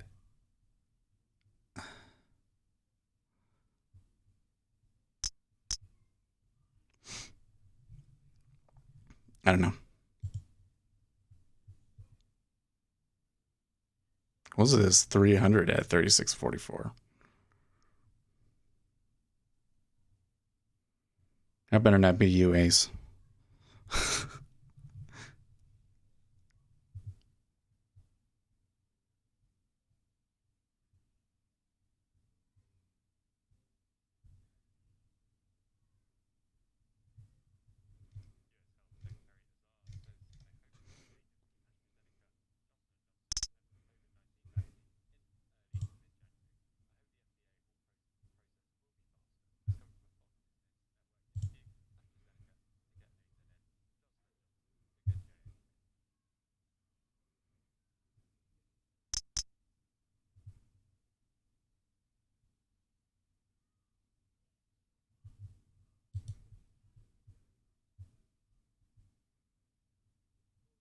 Let me cancel this at 44 and a quarter.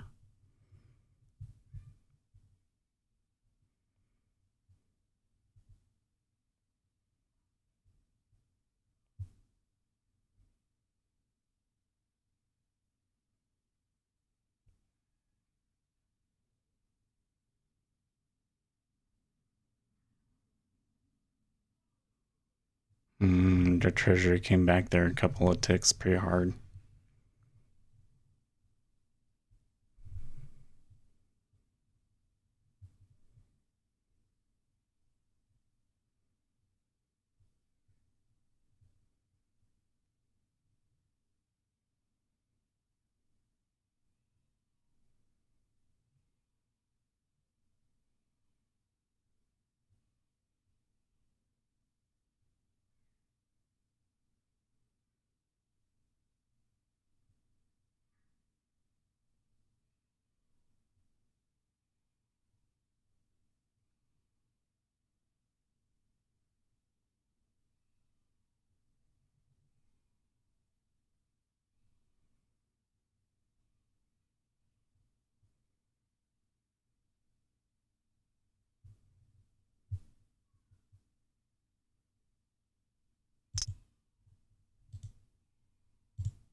Noticing this delta here, kind of interesting. Probably indicating profit taking through all that.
You see how they were going right for it and somebody stopped it?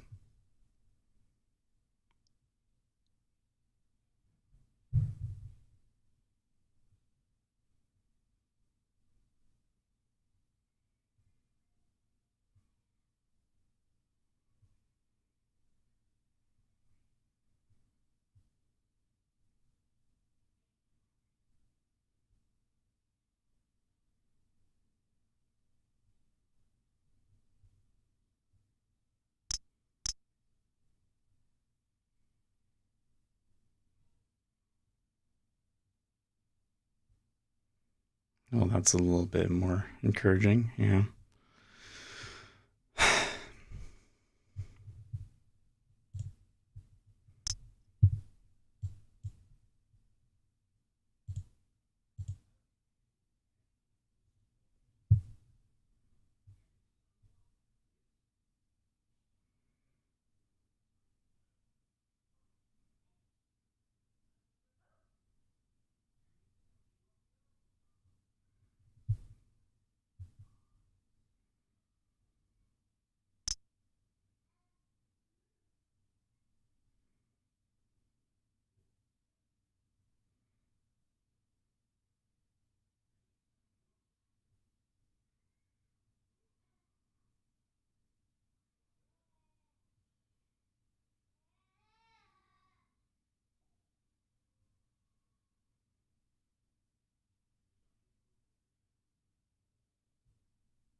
Don't think I want to add risk here.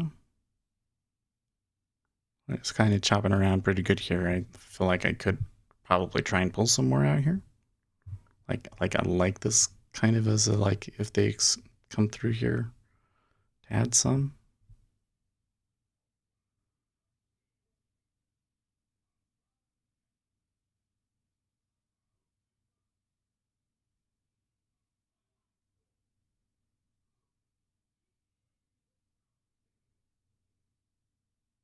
There's a 44 watching. Wow. Thank you very much, guys. Winston's mom says 44 watching at 9 after the hour. If you haven't hit the like button, now is a great time to do this for speculator Seth. Thanks.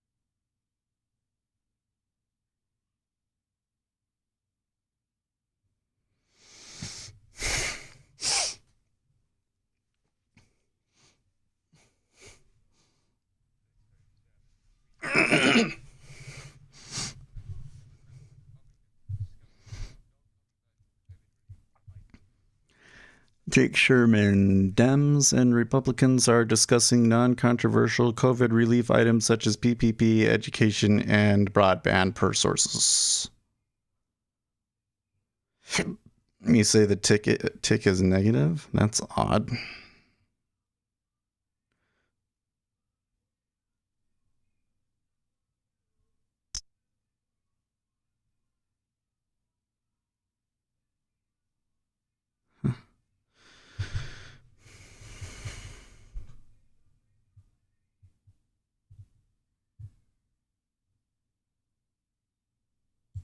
This seems like a little bit more realistic.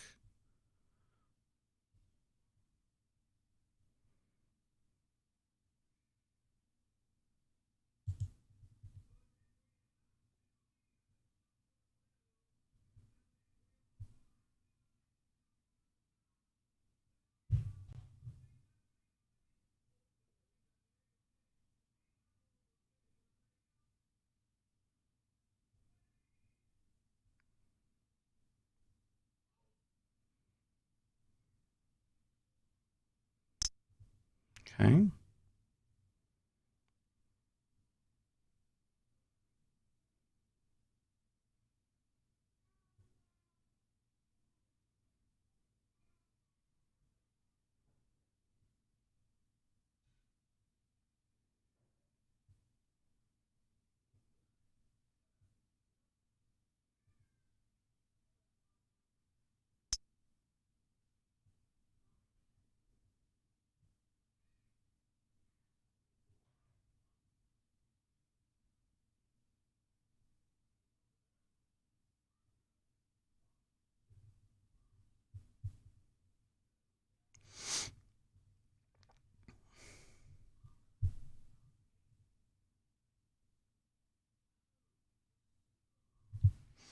I got some real gunk in the back of my throat today.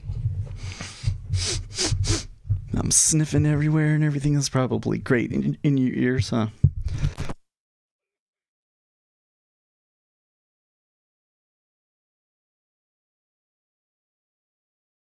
Better. So I still see 50 and then 65 above that, but I don't know. Yeah, it's kind of this area. It's really more like 53.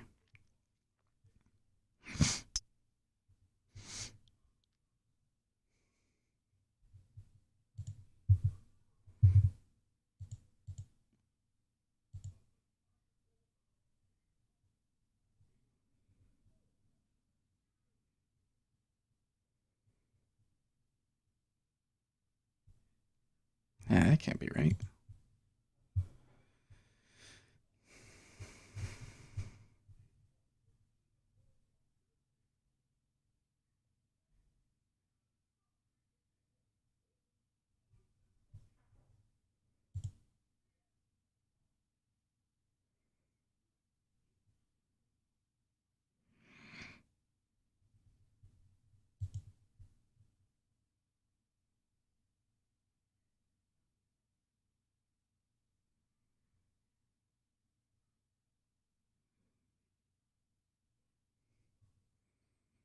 Hold the boat. Do I have a...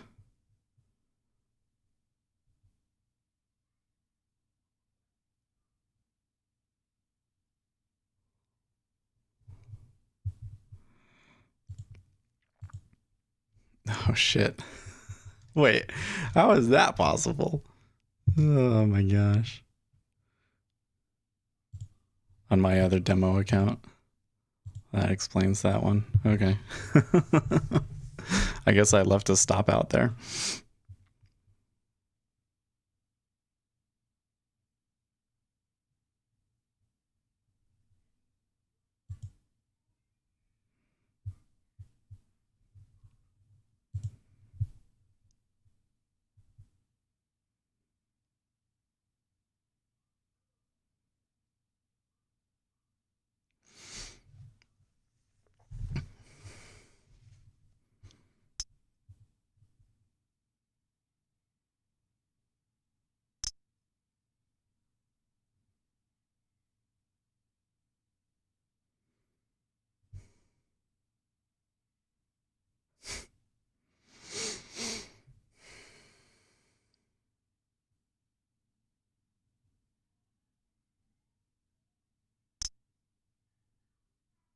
Brannigan Barrett still thinks that there will be an extension for the Brexit deal.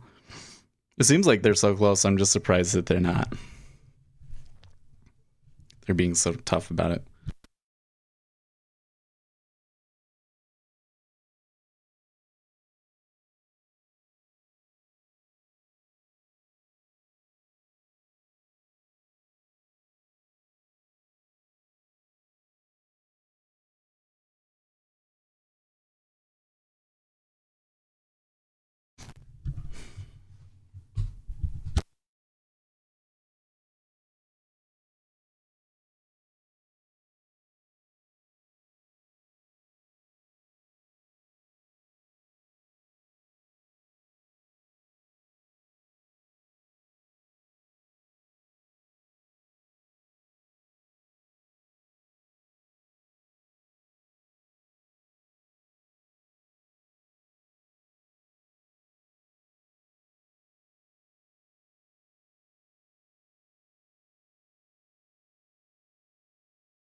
Disney teams up with Kardashian family and multi-year Hulu deal. I'm really surprised that large corporations are still willing to work with them. Okay, whatever.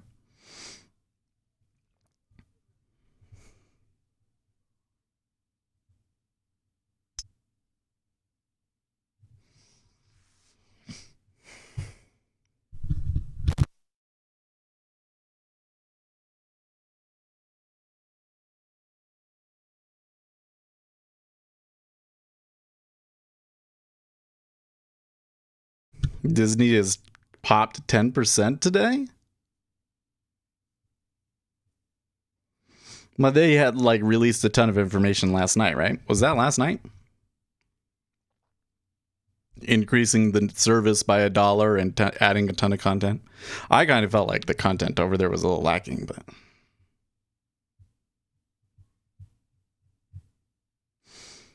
Texas files new brief. It's Supreme Court in election case. Okay. Yeah, time itself overnight. Okay. This Texas case I find really interesting just because I think that they have a good legal argument that those laws can't be changed unless it's done by the legislature. But I really don't think that the Supreme Court is going to invalidate an entire state's votes.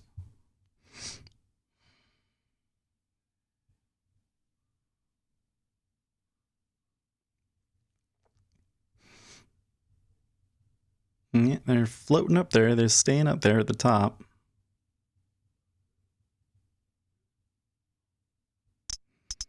There we go. It's like there should be still a lot more pressure out there. The thing is, that's not even like a high in cumulative deltas. They can keep. They probably still have some more juice.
I must prepare dinner. Oh, you're that's right. You live over in what was that, Ireland? Or was it somebody else yesterday? I don't remember.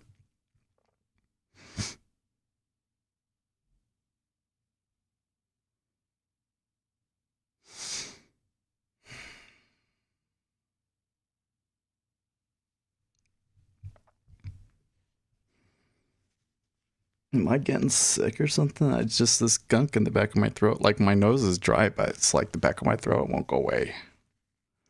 Maybe you need to drink some hot liquid or something to break it up.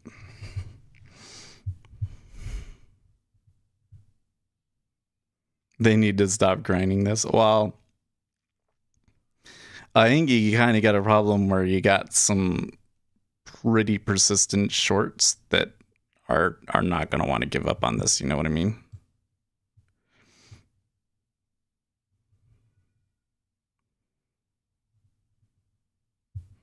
Now, over here in the Treasury, we could probably, when it was at 03, we probably could have taken that, but that's okay. So far, this in the Treasury is still working out the way that I was expecting, so.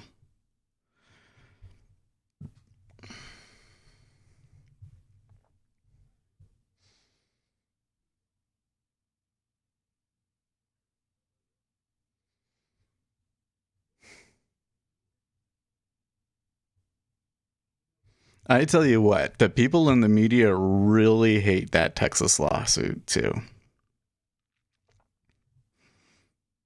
Like, I don't understand what is so wrong about this argument that Pennsylvania can't change its election law without the state legislature doing it.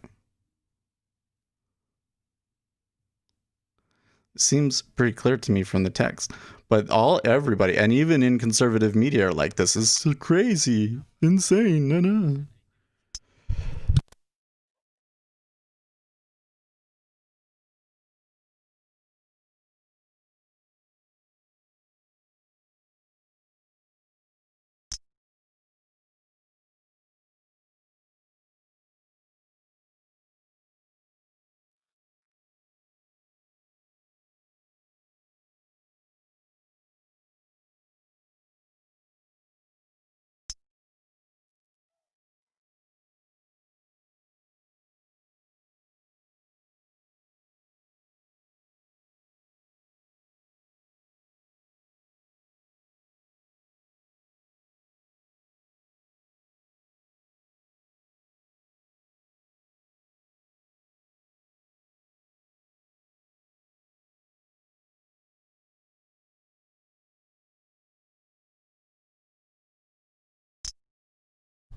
Okay, I think I finally got what was bothering me in my throat there.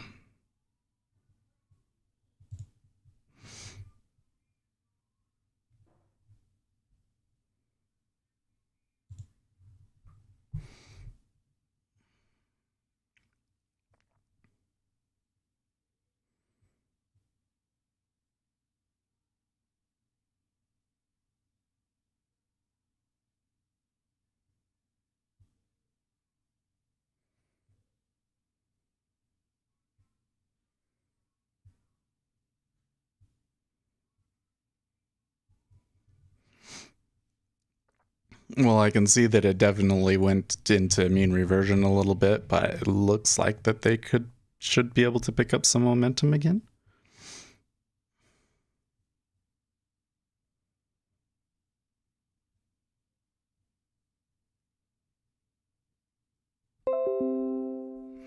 Sorry about that.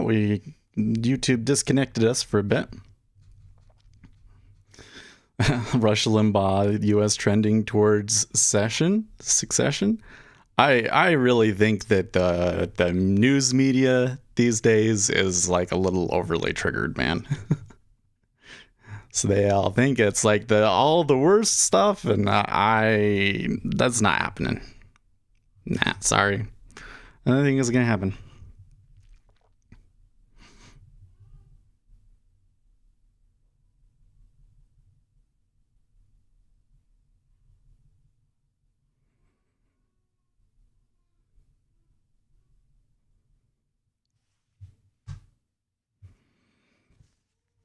Well, I see a opportunity there for 03, but I don't think that.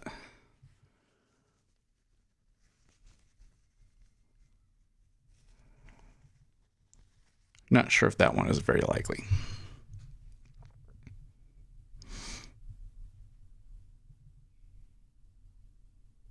E-mini sure came back up into this higher end of the range pretty easily, though, don't you think? Okay, 03.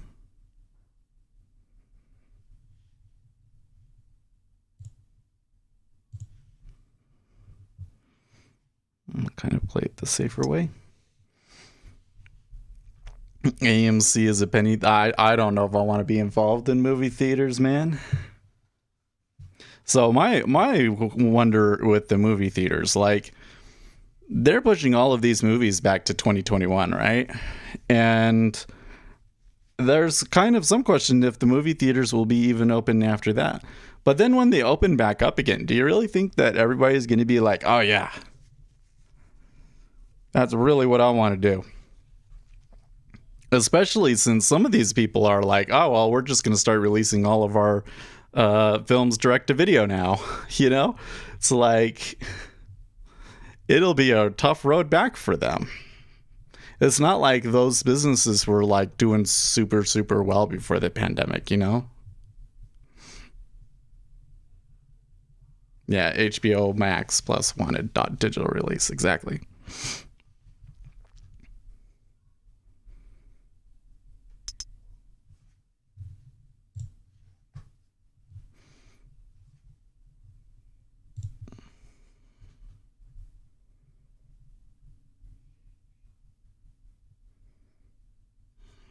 Schumer says McConnell is being intransigent on relief efforts.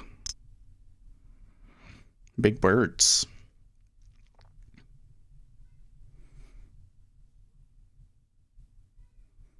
Did you know that Schumer had such big words in his vocabulary?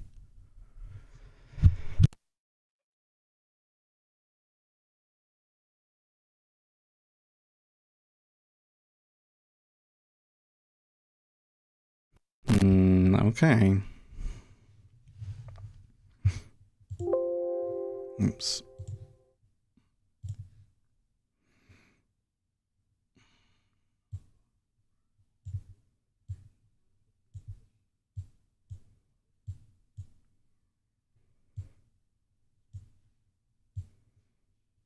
Haven't had any big orders come through in the treasuries, by the way, today.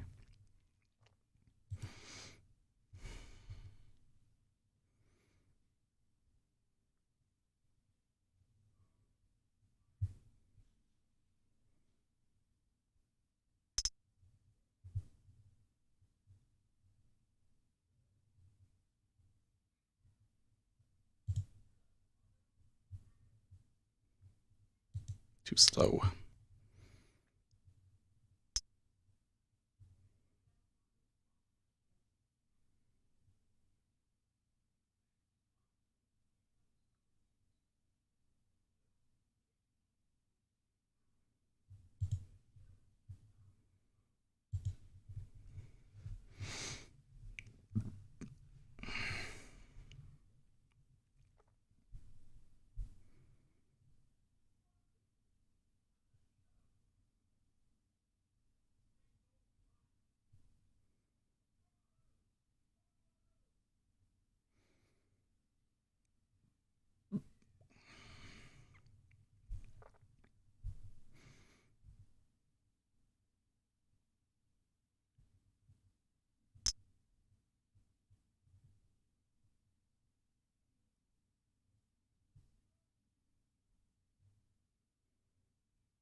Okay. I'm actually, even with that break there, I'm not like freaking out. I actually kind of wish that I waited and bought right here.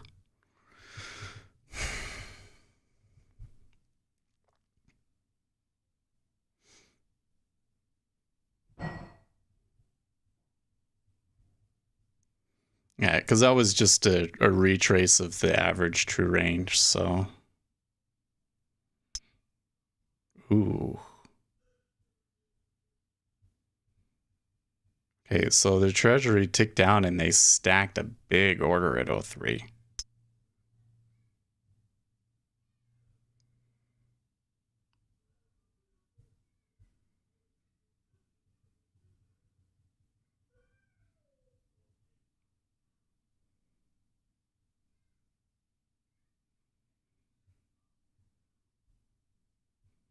I pulled. There's 66 at 03 half too, which is kind of.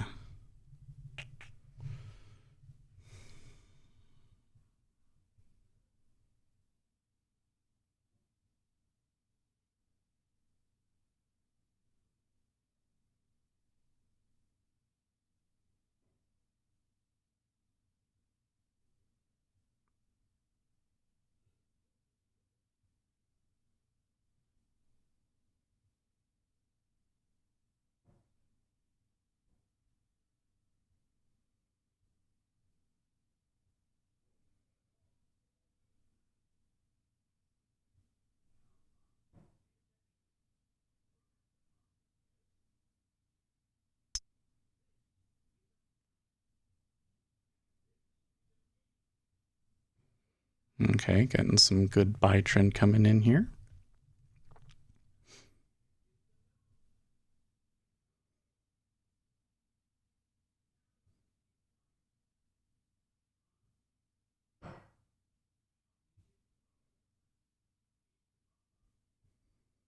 Nobody's willing to hold liquidity 03 now after all that. Okay, somebody bought it at, somebody bid it at 03.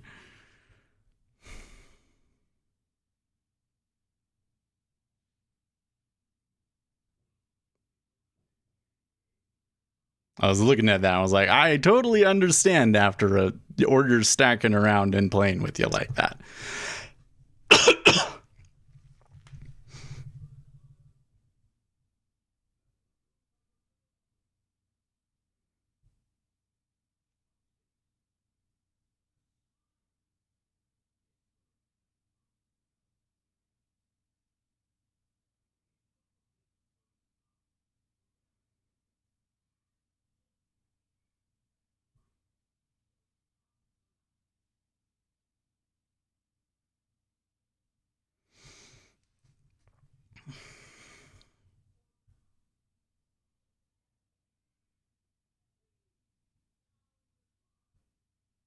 China detains Bloomberg News employee. Ugh.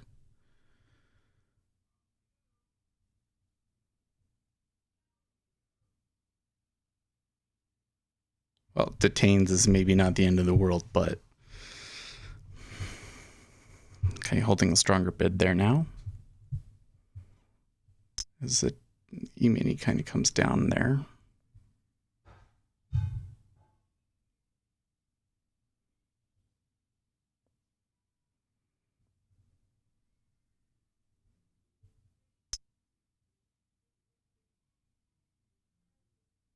You can just see some big orders in the micro pull or something. No, by the way, in the H, so you're not seeing any of these really big orders much at all. There's almost nothing bigger than 100 on there. And 100 is relatively light. Like, I remember when it was 300 in the E-mini. You guys remember that?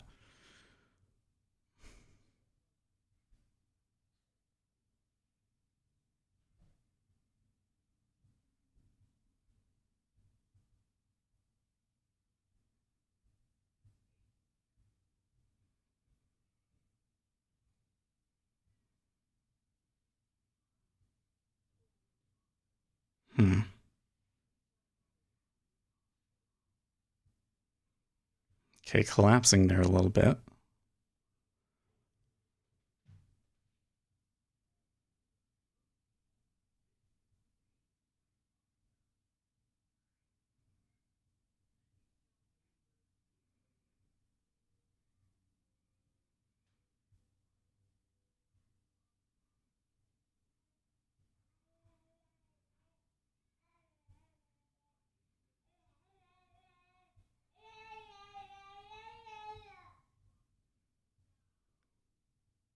Trend, still no trend. Well, it started to pick up a little bit of trend and then, yeah, it reverted. I think the Treasury finally ticked up at 03.5 and there was only 23.50 to take it.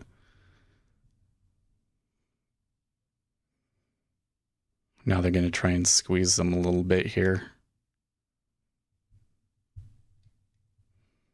And I need to manage my stop here. Good.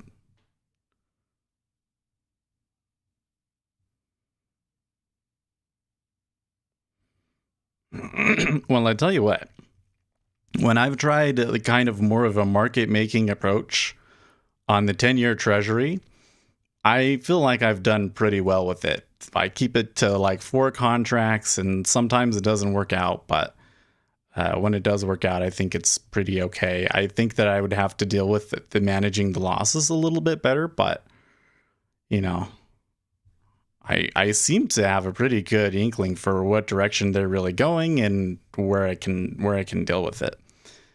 In the E-mini, I feel like I have real problems. Like I was going really well there for a while, but on this pullback, it's been tough for me.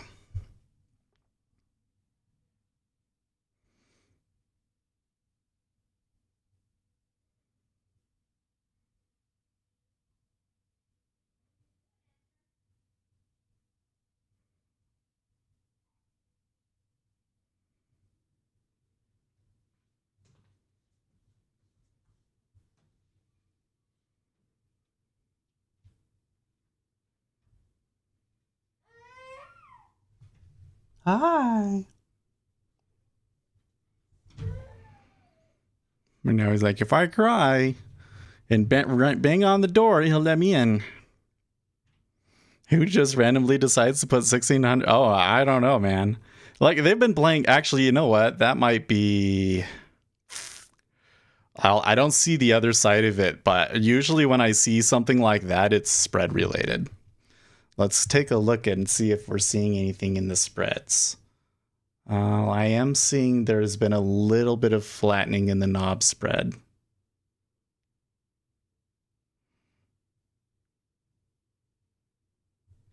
Just a little.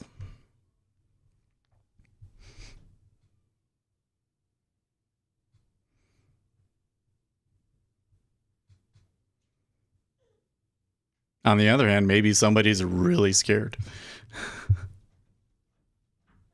The question is going to be, so watch this one, because what we often see on these is they'll clear 74 and tick up, and this will move. And when that happens, that often freaks out the market makers. Okay, so they hit him. He wants it to be filled.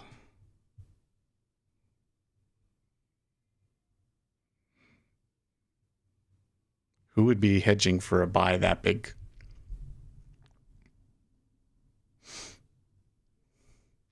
Maybe he just wants to have his money in treasuries for the weekend.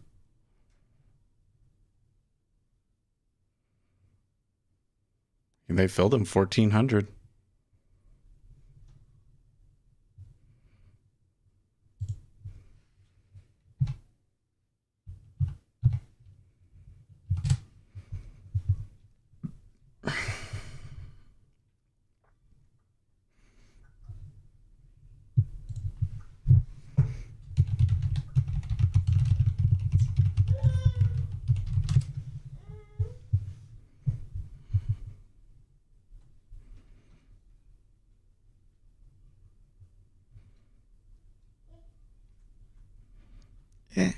It's almost.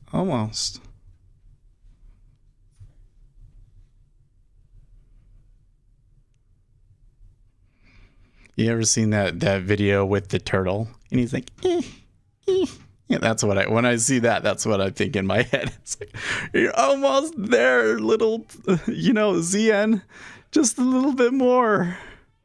Nope. Well, that's okay. I mean, like they seem happy to trade at 04. That's cool. But there we go. Hey, they pulled. So that one right there should have been. That one should have been. I should have canceled and raised my offer. But I've been sitting there waiting for it for so long. I want that one. Yeah, it's fine.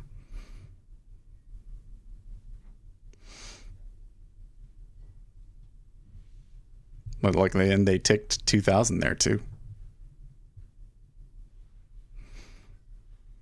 Does that mean that the E-mini was gonna maybe take a dive here? So here's the thing: they're holding that ATR stop. Normally, you're going to get a close below that line, and then it stops it, but it hasn't actually done it. It's been holding, and the last time that I saw this was earlier this week, and they held it and went up for a new high eventually. So I don't know. It's kind of an interesting one, but here in the E-mini, I feel that I baked so much in and that I'm pretty happy and that I still have a good target above me that I'm okay with if it comes down here and just scratching it out. It's fine. Yeah, I already told you guys. You missed the beginning, but yeah, zero hedge premium is a thing.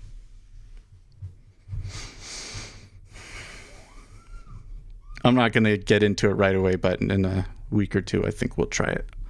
The $30 one.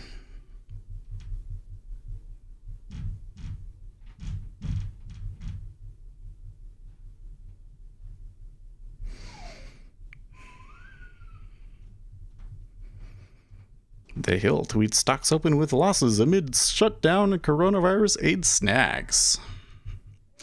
Well, I haven't heard. There was a little bit of McConnell talking and everything, but nothing really ever happened over there. And now, okay, so the Treasury, it looks like they're going to tick that new high. Let's see. Those Qs look pretty stable. They still, can you see it? They are definitely watching that. What is it? 36.43.50. There is no question that they are fighting over that. And I thought that they were finally going to close below it, but they did not.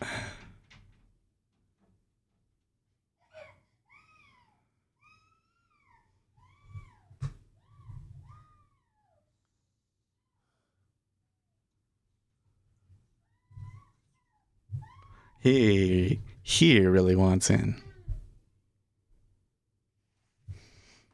Let's put this over here in case they bring it. Well, she's not. She's in a robe. That's not happening. I was like, she could come, but bring him in. Okay, wait. They're going to do it? They're going to do it on this bar? Yeah, big buy impulse would really have to come in like right now if they're going to save it.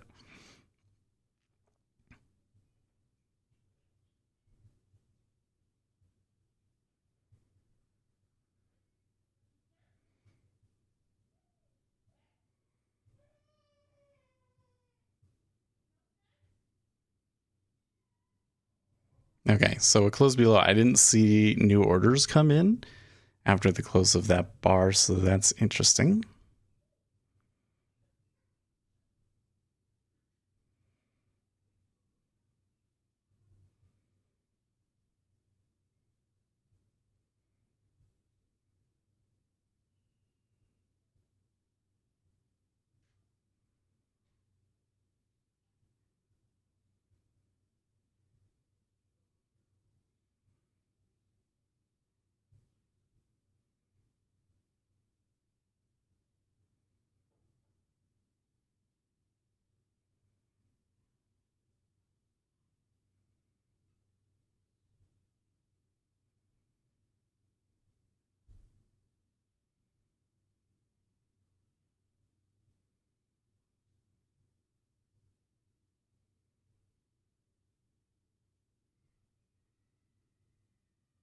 Okay.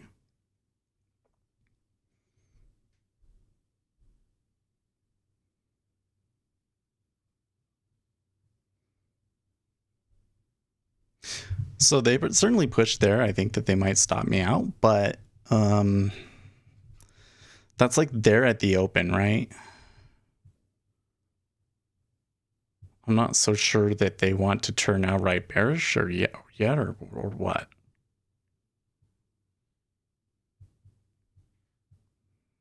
I suppose it could be a case where, you know, they needed to get rid of the consumer sentiment, but now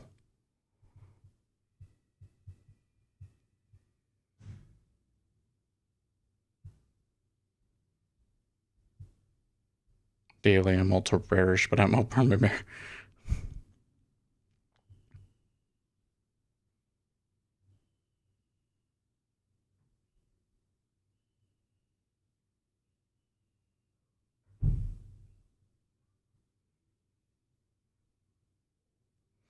Well, the bulls may fight back here at the open. I don't know.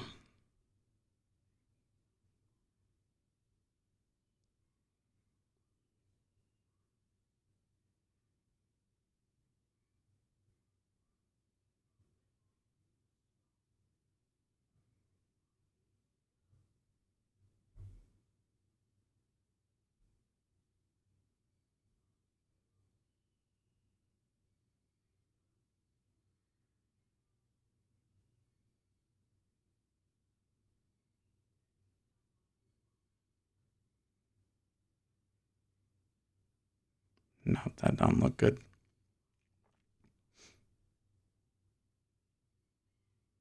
Yep.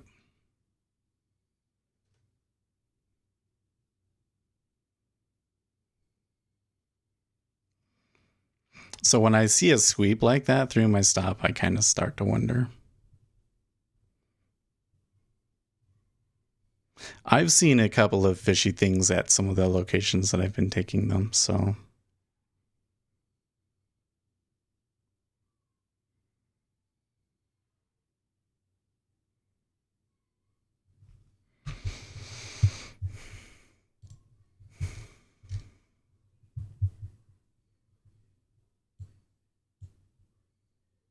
Deltas are actually still pretty constrained.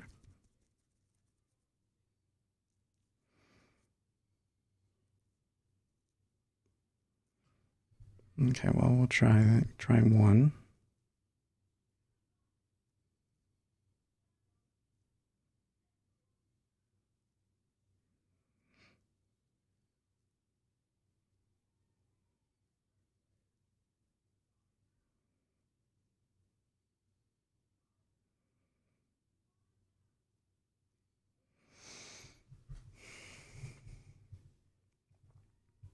That last little bit of downtrend started to become pretty consistent.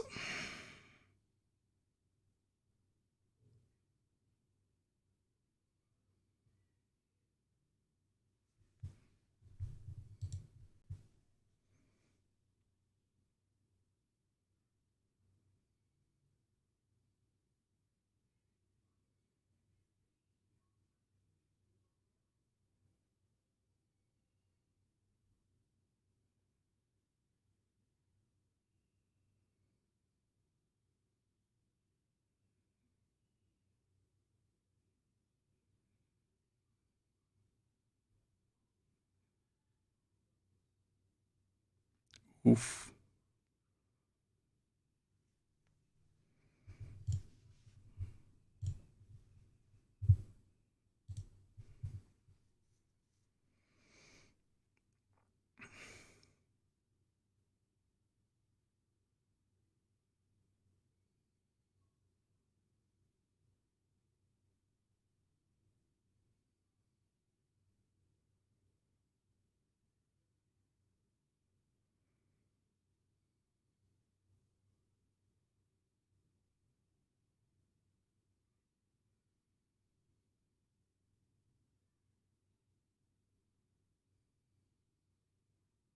Okay, good uptick there in the 10-year again.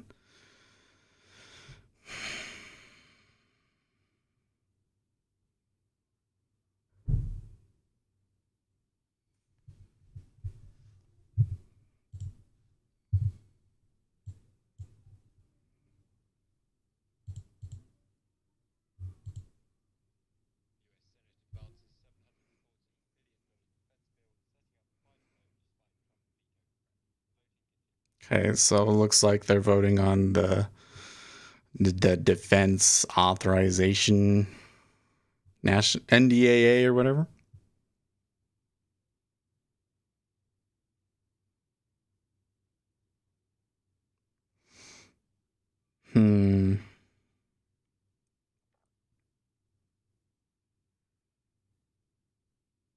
You notice how it was like I had an okay spot, but then all of a sudden, now that I'm in, it's fighting me.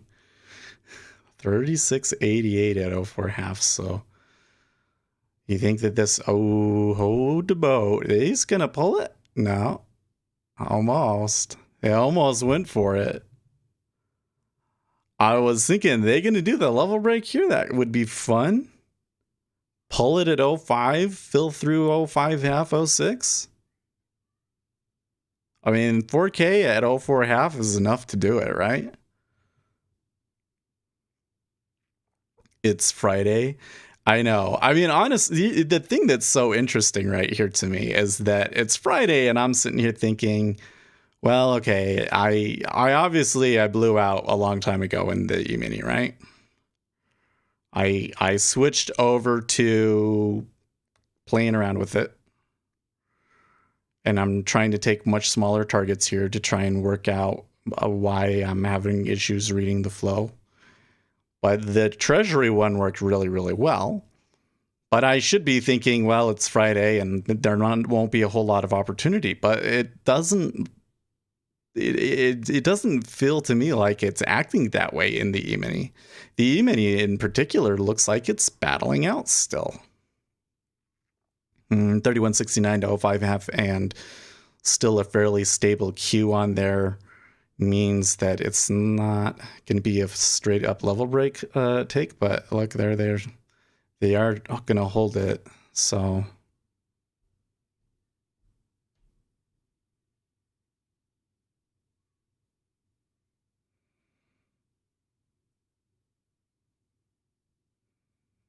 okay, so there was a market buy there in the E-mini that was pretty aggressive.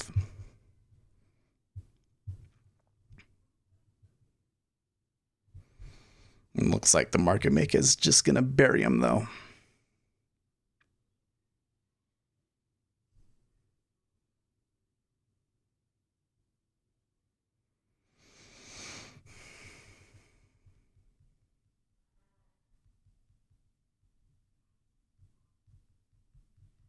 I'm going to need to do some more investigation on the R squared here because it's a really great indicator, I think, but I need to look at time frames. I think I'm going to go back to some of my moving average studies and try adding it to those and seeing what we get.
More talk of a second stop. Oh, wait, what?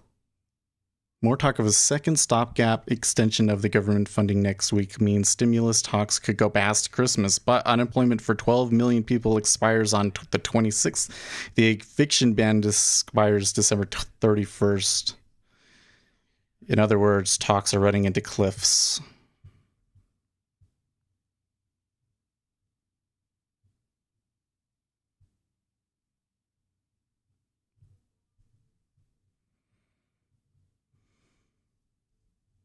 Okay, well, they turned back around into a buy.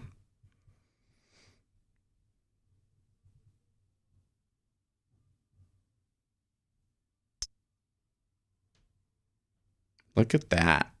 06, no problem.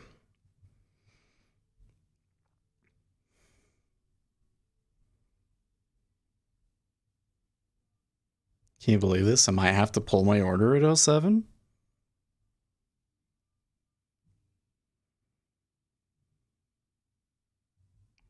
Like after that, for me to get out, I want to see a strong iceberg.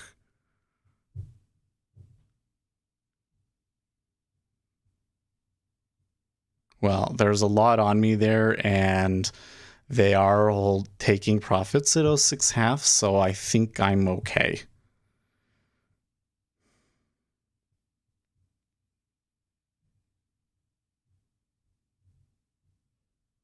Just in time for the shutdown drama, popular ex-McConnell spokesperson Stu says appears. He's the ex-McConnell spokesperson?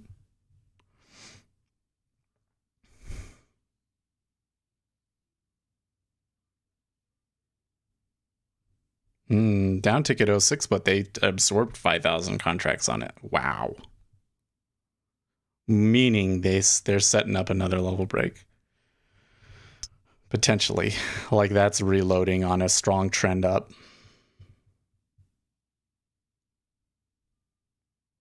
I'm not going to say that it's a hyper strong setup, but given the context, it would be enough that I would take it.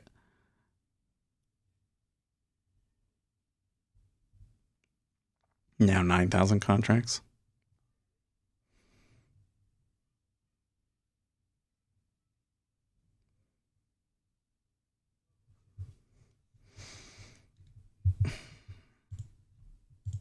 This tweet from Jeff Stein is good.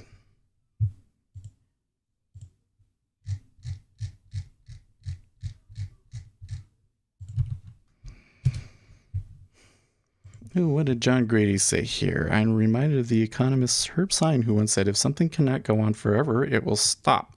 To which Rudy Dornbush quipped, yes, but it will go along for a lot longer than you'd anticipate. Testify. Yeah. Ain't that the truth?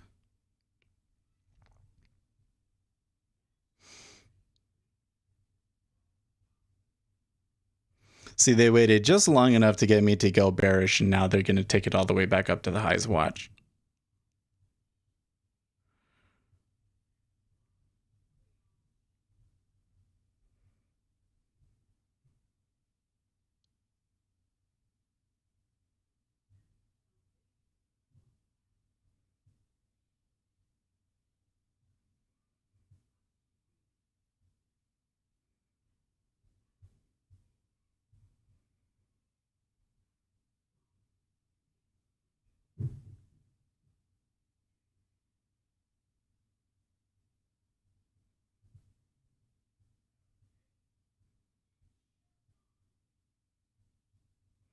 Hmm.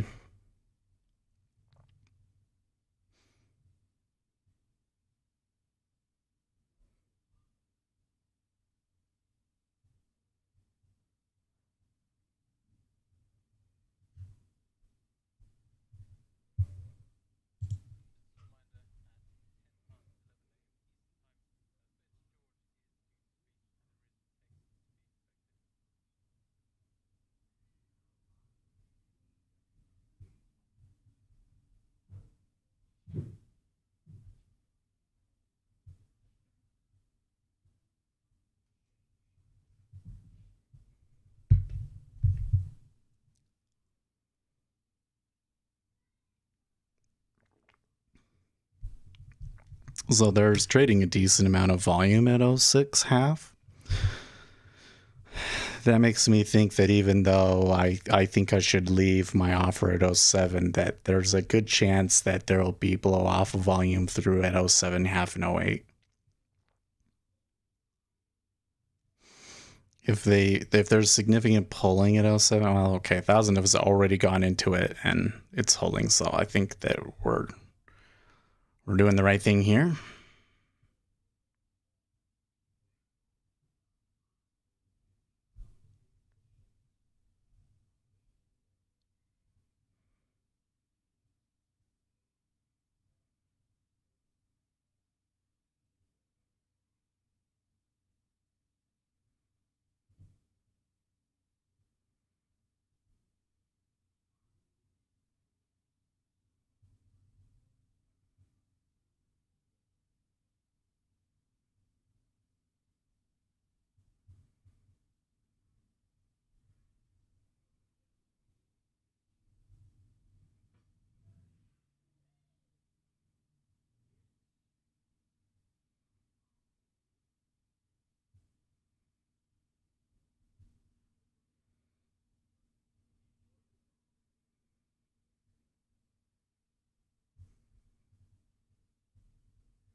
It's always interesting to me when you get a couple of ticks a move in the E-mini, and then where it decides to stop is always like the most inconvenient spot. You know what I mean? And I'm like, how the hell does it do that? It knows. How does it know every time?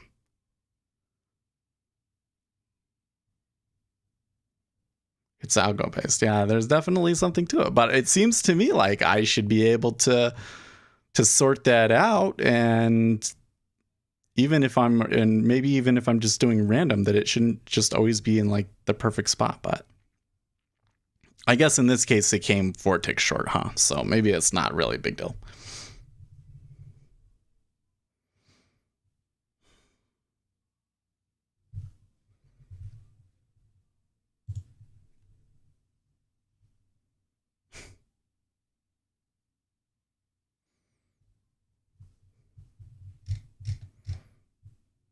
Okay, another tick up there. It is kind of reloading it on the offer side though, so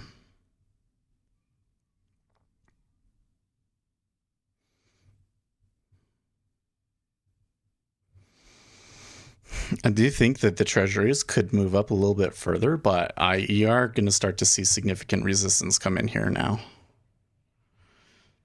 Need to run a back test in Thinkorswim. Sequence counter. Like this, you're talking about like a TD type of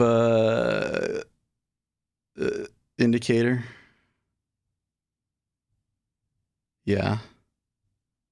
The DeMark indicator. I remember very early on in our stream, somebody coming in and saying that there was a study done on the DeMark indicator and that it wasn't very good.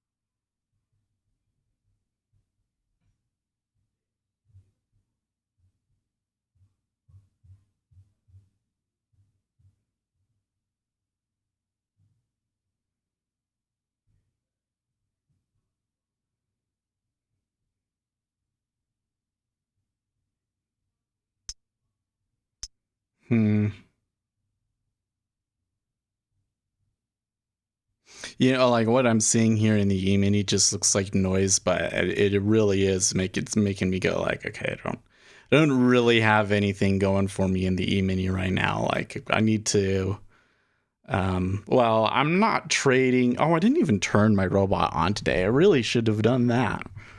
I wonder what it would have done. It might have tried buying, but overall, I think that there's still a couple of chinks in the armor here in the E-mini. I guess part of my problem was I started adding contracts here and that screwed things up. Because I had a good 2-day run. Actually, the amount that I lost today is not equal to what I made in the 2-day run, but still doesn't feel good.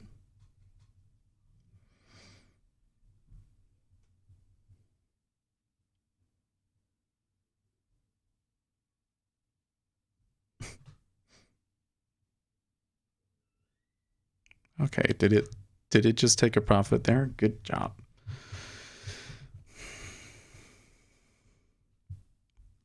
Now, of course, that one's going to run, right?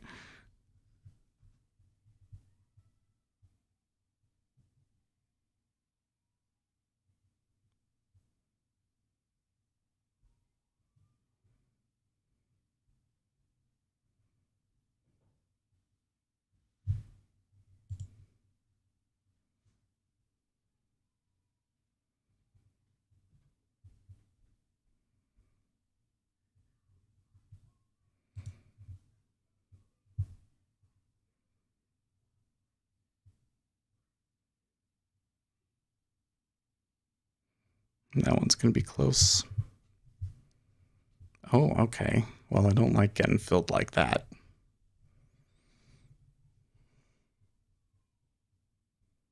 I got filled. I don't like it when it's immediately goes a sweep and 2 ticks. Oh, jeez.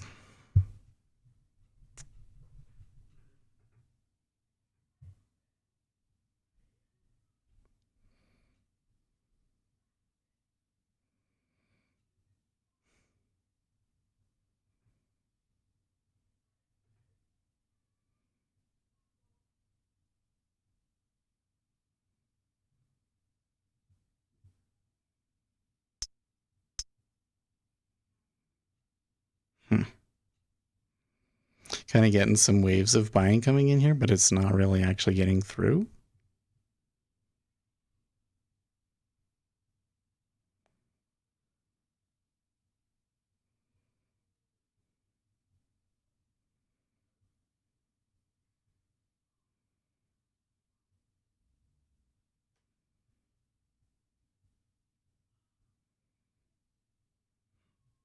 Okay, now you're getting them on the sell side, although I didn't get the clicks on the sell side.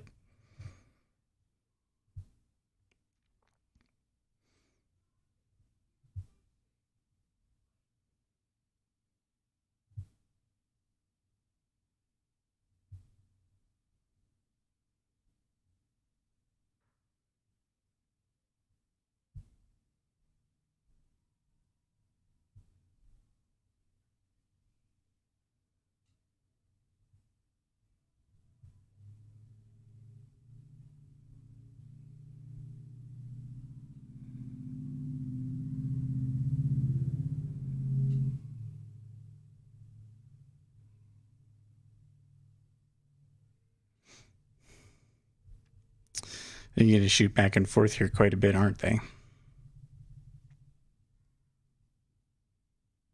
Well, we're right in between buyer and seller, I see.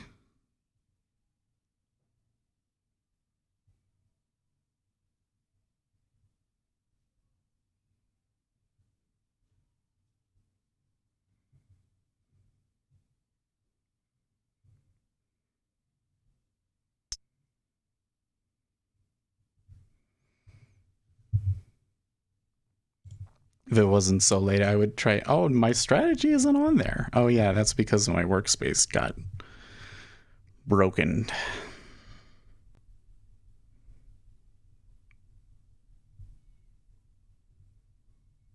Thinking about Fridays, you never know when lunch buyers want to grind it. It's not lunch yet.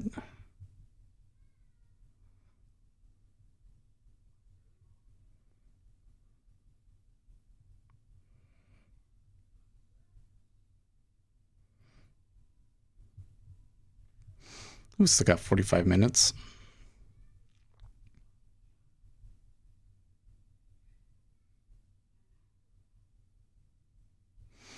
Well, it is. Let's think about this, because next week is the options expiration, right? You're hungry, that's all.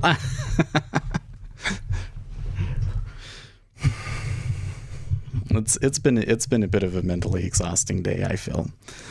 No, so if the options expiration is next week and there's like a lot of gamma coming off, and just remember that when gamma comes off, there's some correlation with the bearish movement, right? Next week is going to have trends ideally. Could be. I feel like that this past week, especially Thursday, of course, not Thursday, Wednesday and Thursday, really kind of showed a different market, don't you think? In particular, we got into some pretty crazy downtrend type activity, and the buy the dip trade did not come in. It seems that the banks and the powers that be have decided that it's too high to be buying the dip up here. So even though I think that they're going to try and hold it through for the options expiration, I'm a little concerned that, you give this a little bit of time and we're going to have a little bit of a downturn. I really feel that a pullback is going to be appropriate at some point. Well, we got about 15 minutes left. Let's just call what we did in the Treasury a failure today, but I'm gonna come back on Monday. I'm gonna have some new ideas to try, right?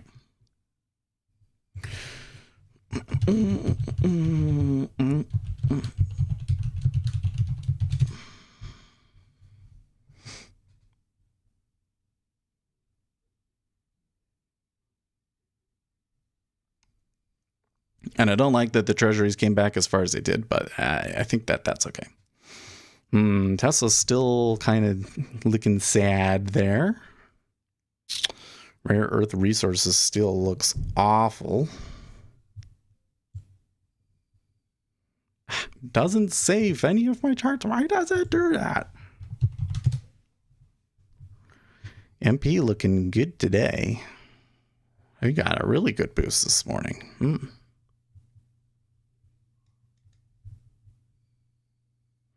Sumo Logic just kind of consolidating, which is interesting.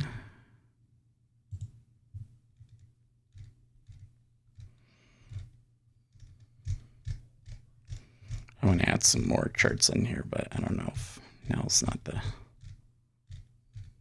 Well, yeah, let's do it. New chart.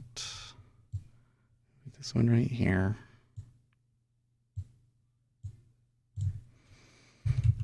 Put Goldman there. This platform really is annoying.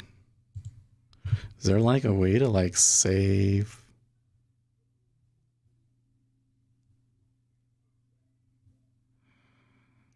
Apparently not. To save the settings and stuff. This is annoying.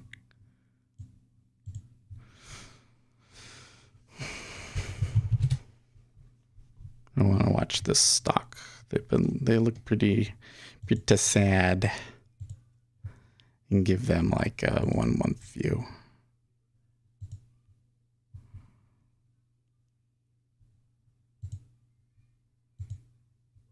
There we go. Oh, I didn't see that Goldman had that drop. When that all happened, I kind of... An island. But is that today? Yeah, that's today. They had a big drop today. Wonder if, oh, so why would the banks be so unhappy today? It's because of like Brexit concerns about Brexit and negative interest rate policy and stuff. Because that makes sense.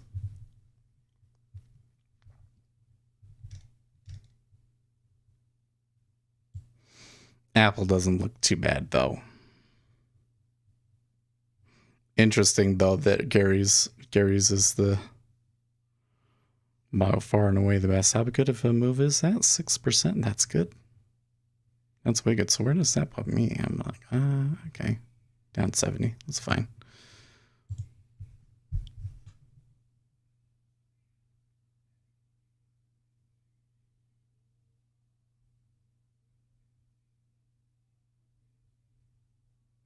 JP Morgan breaks new ground using in-house blockchain technology in JP Morgan coin to complete a live intraday repo transaction.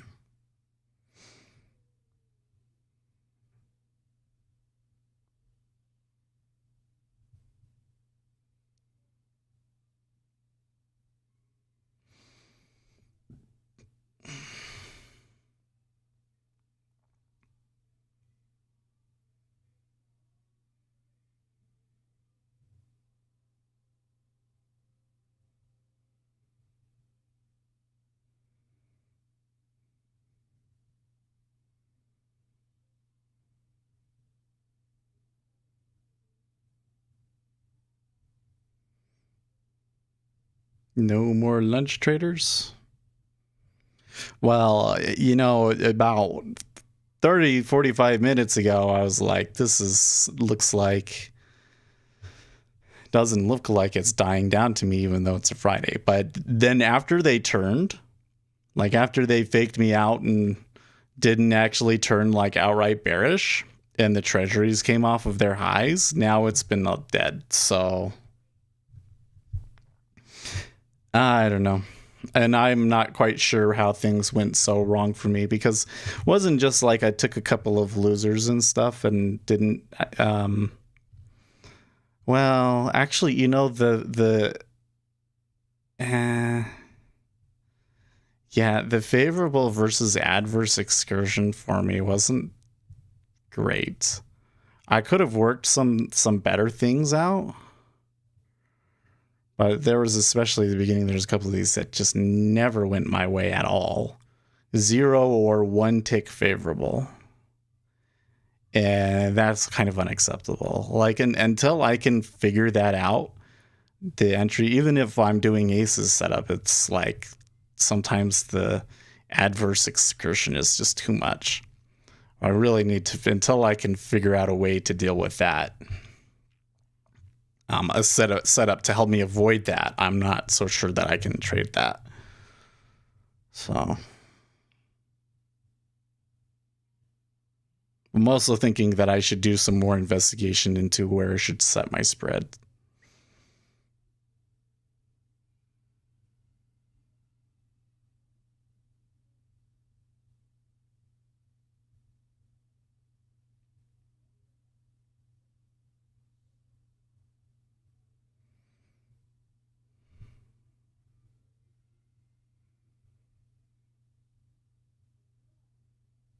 So quite a bit of volume there trading at 05 and 05 half though. Which was kind of like the previous resistance. So, oh look, they turned down again. Well, you know what? I don't want to take another trade. I'm gonna manage this thing out and get out of it, but yeah, got work to do.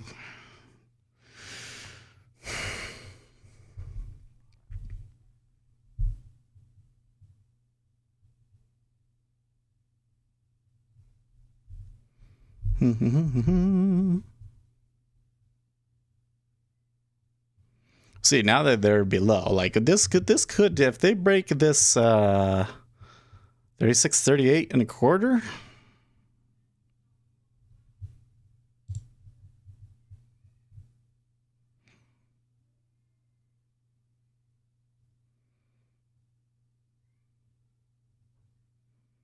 then I potentially see some better opportunity, but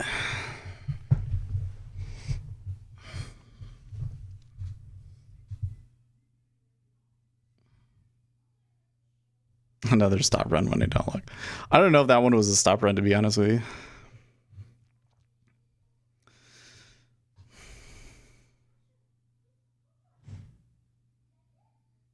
It's kind of hard to say in this action. It doesn't look like there's a ton of positions on. Like, the difference between buyer and sellers is pretty tight. We're in the middle of that range. If we do get a stop run, like on the upside, I've never seen it this balanced, but on the upside it's 36.51 and on the downside it's 36.33. I'm thinking because we're below the open, probability is much in favor of on the downside. And I think that if I had my robot on, it might have tried going short there. So 32 ticks. Gary says terrible in tight ranges. Well, it definitely turned into that, didn't it? What do you think? Well, I'm gonna get going here in a minute. I'm gonna try doing a lot more investigation. I applied R-squared to my order flow strategy, but I'm gonna try going back and doing it on a couple of these other setups that were okay. And see if it helps us with dealing with moving averages and stuff, because it seems like it should help. But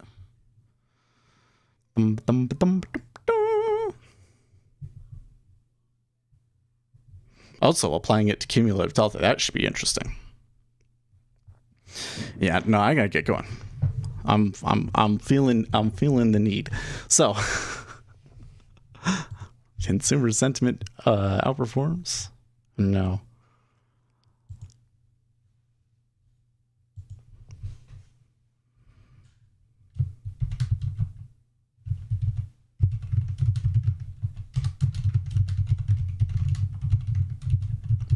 Treasuries bid as Brexit hopes fade. I know. Hey, Gary, if you have any ideas of stuff that I should backtest this weekend, you can hit me up on Discord. I would love to know, because or any of you guys really, because I'm looking for some more ideas. I got something that's okay, but I still don't feel like it's enough. I feel like I need more. So I will see you guys Monday otherwise. And so you have a good weekend. In the meantime, stay profitable, friends.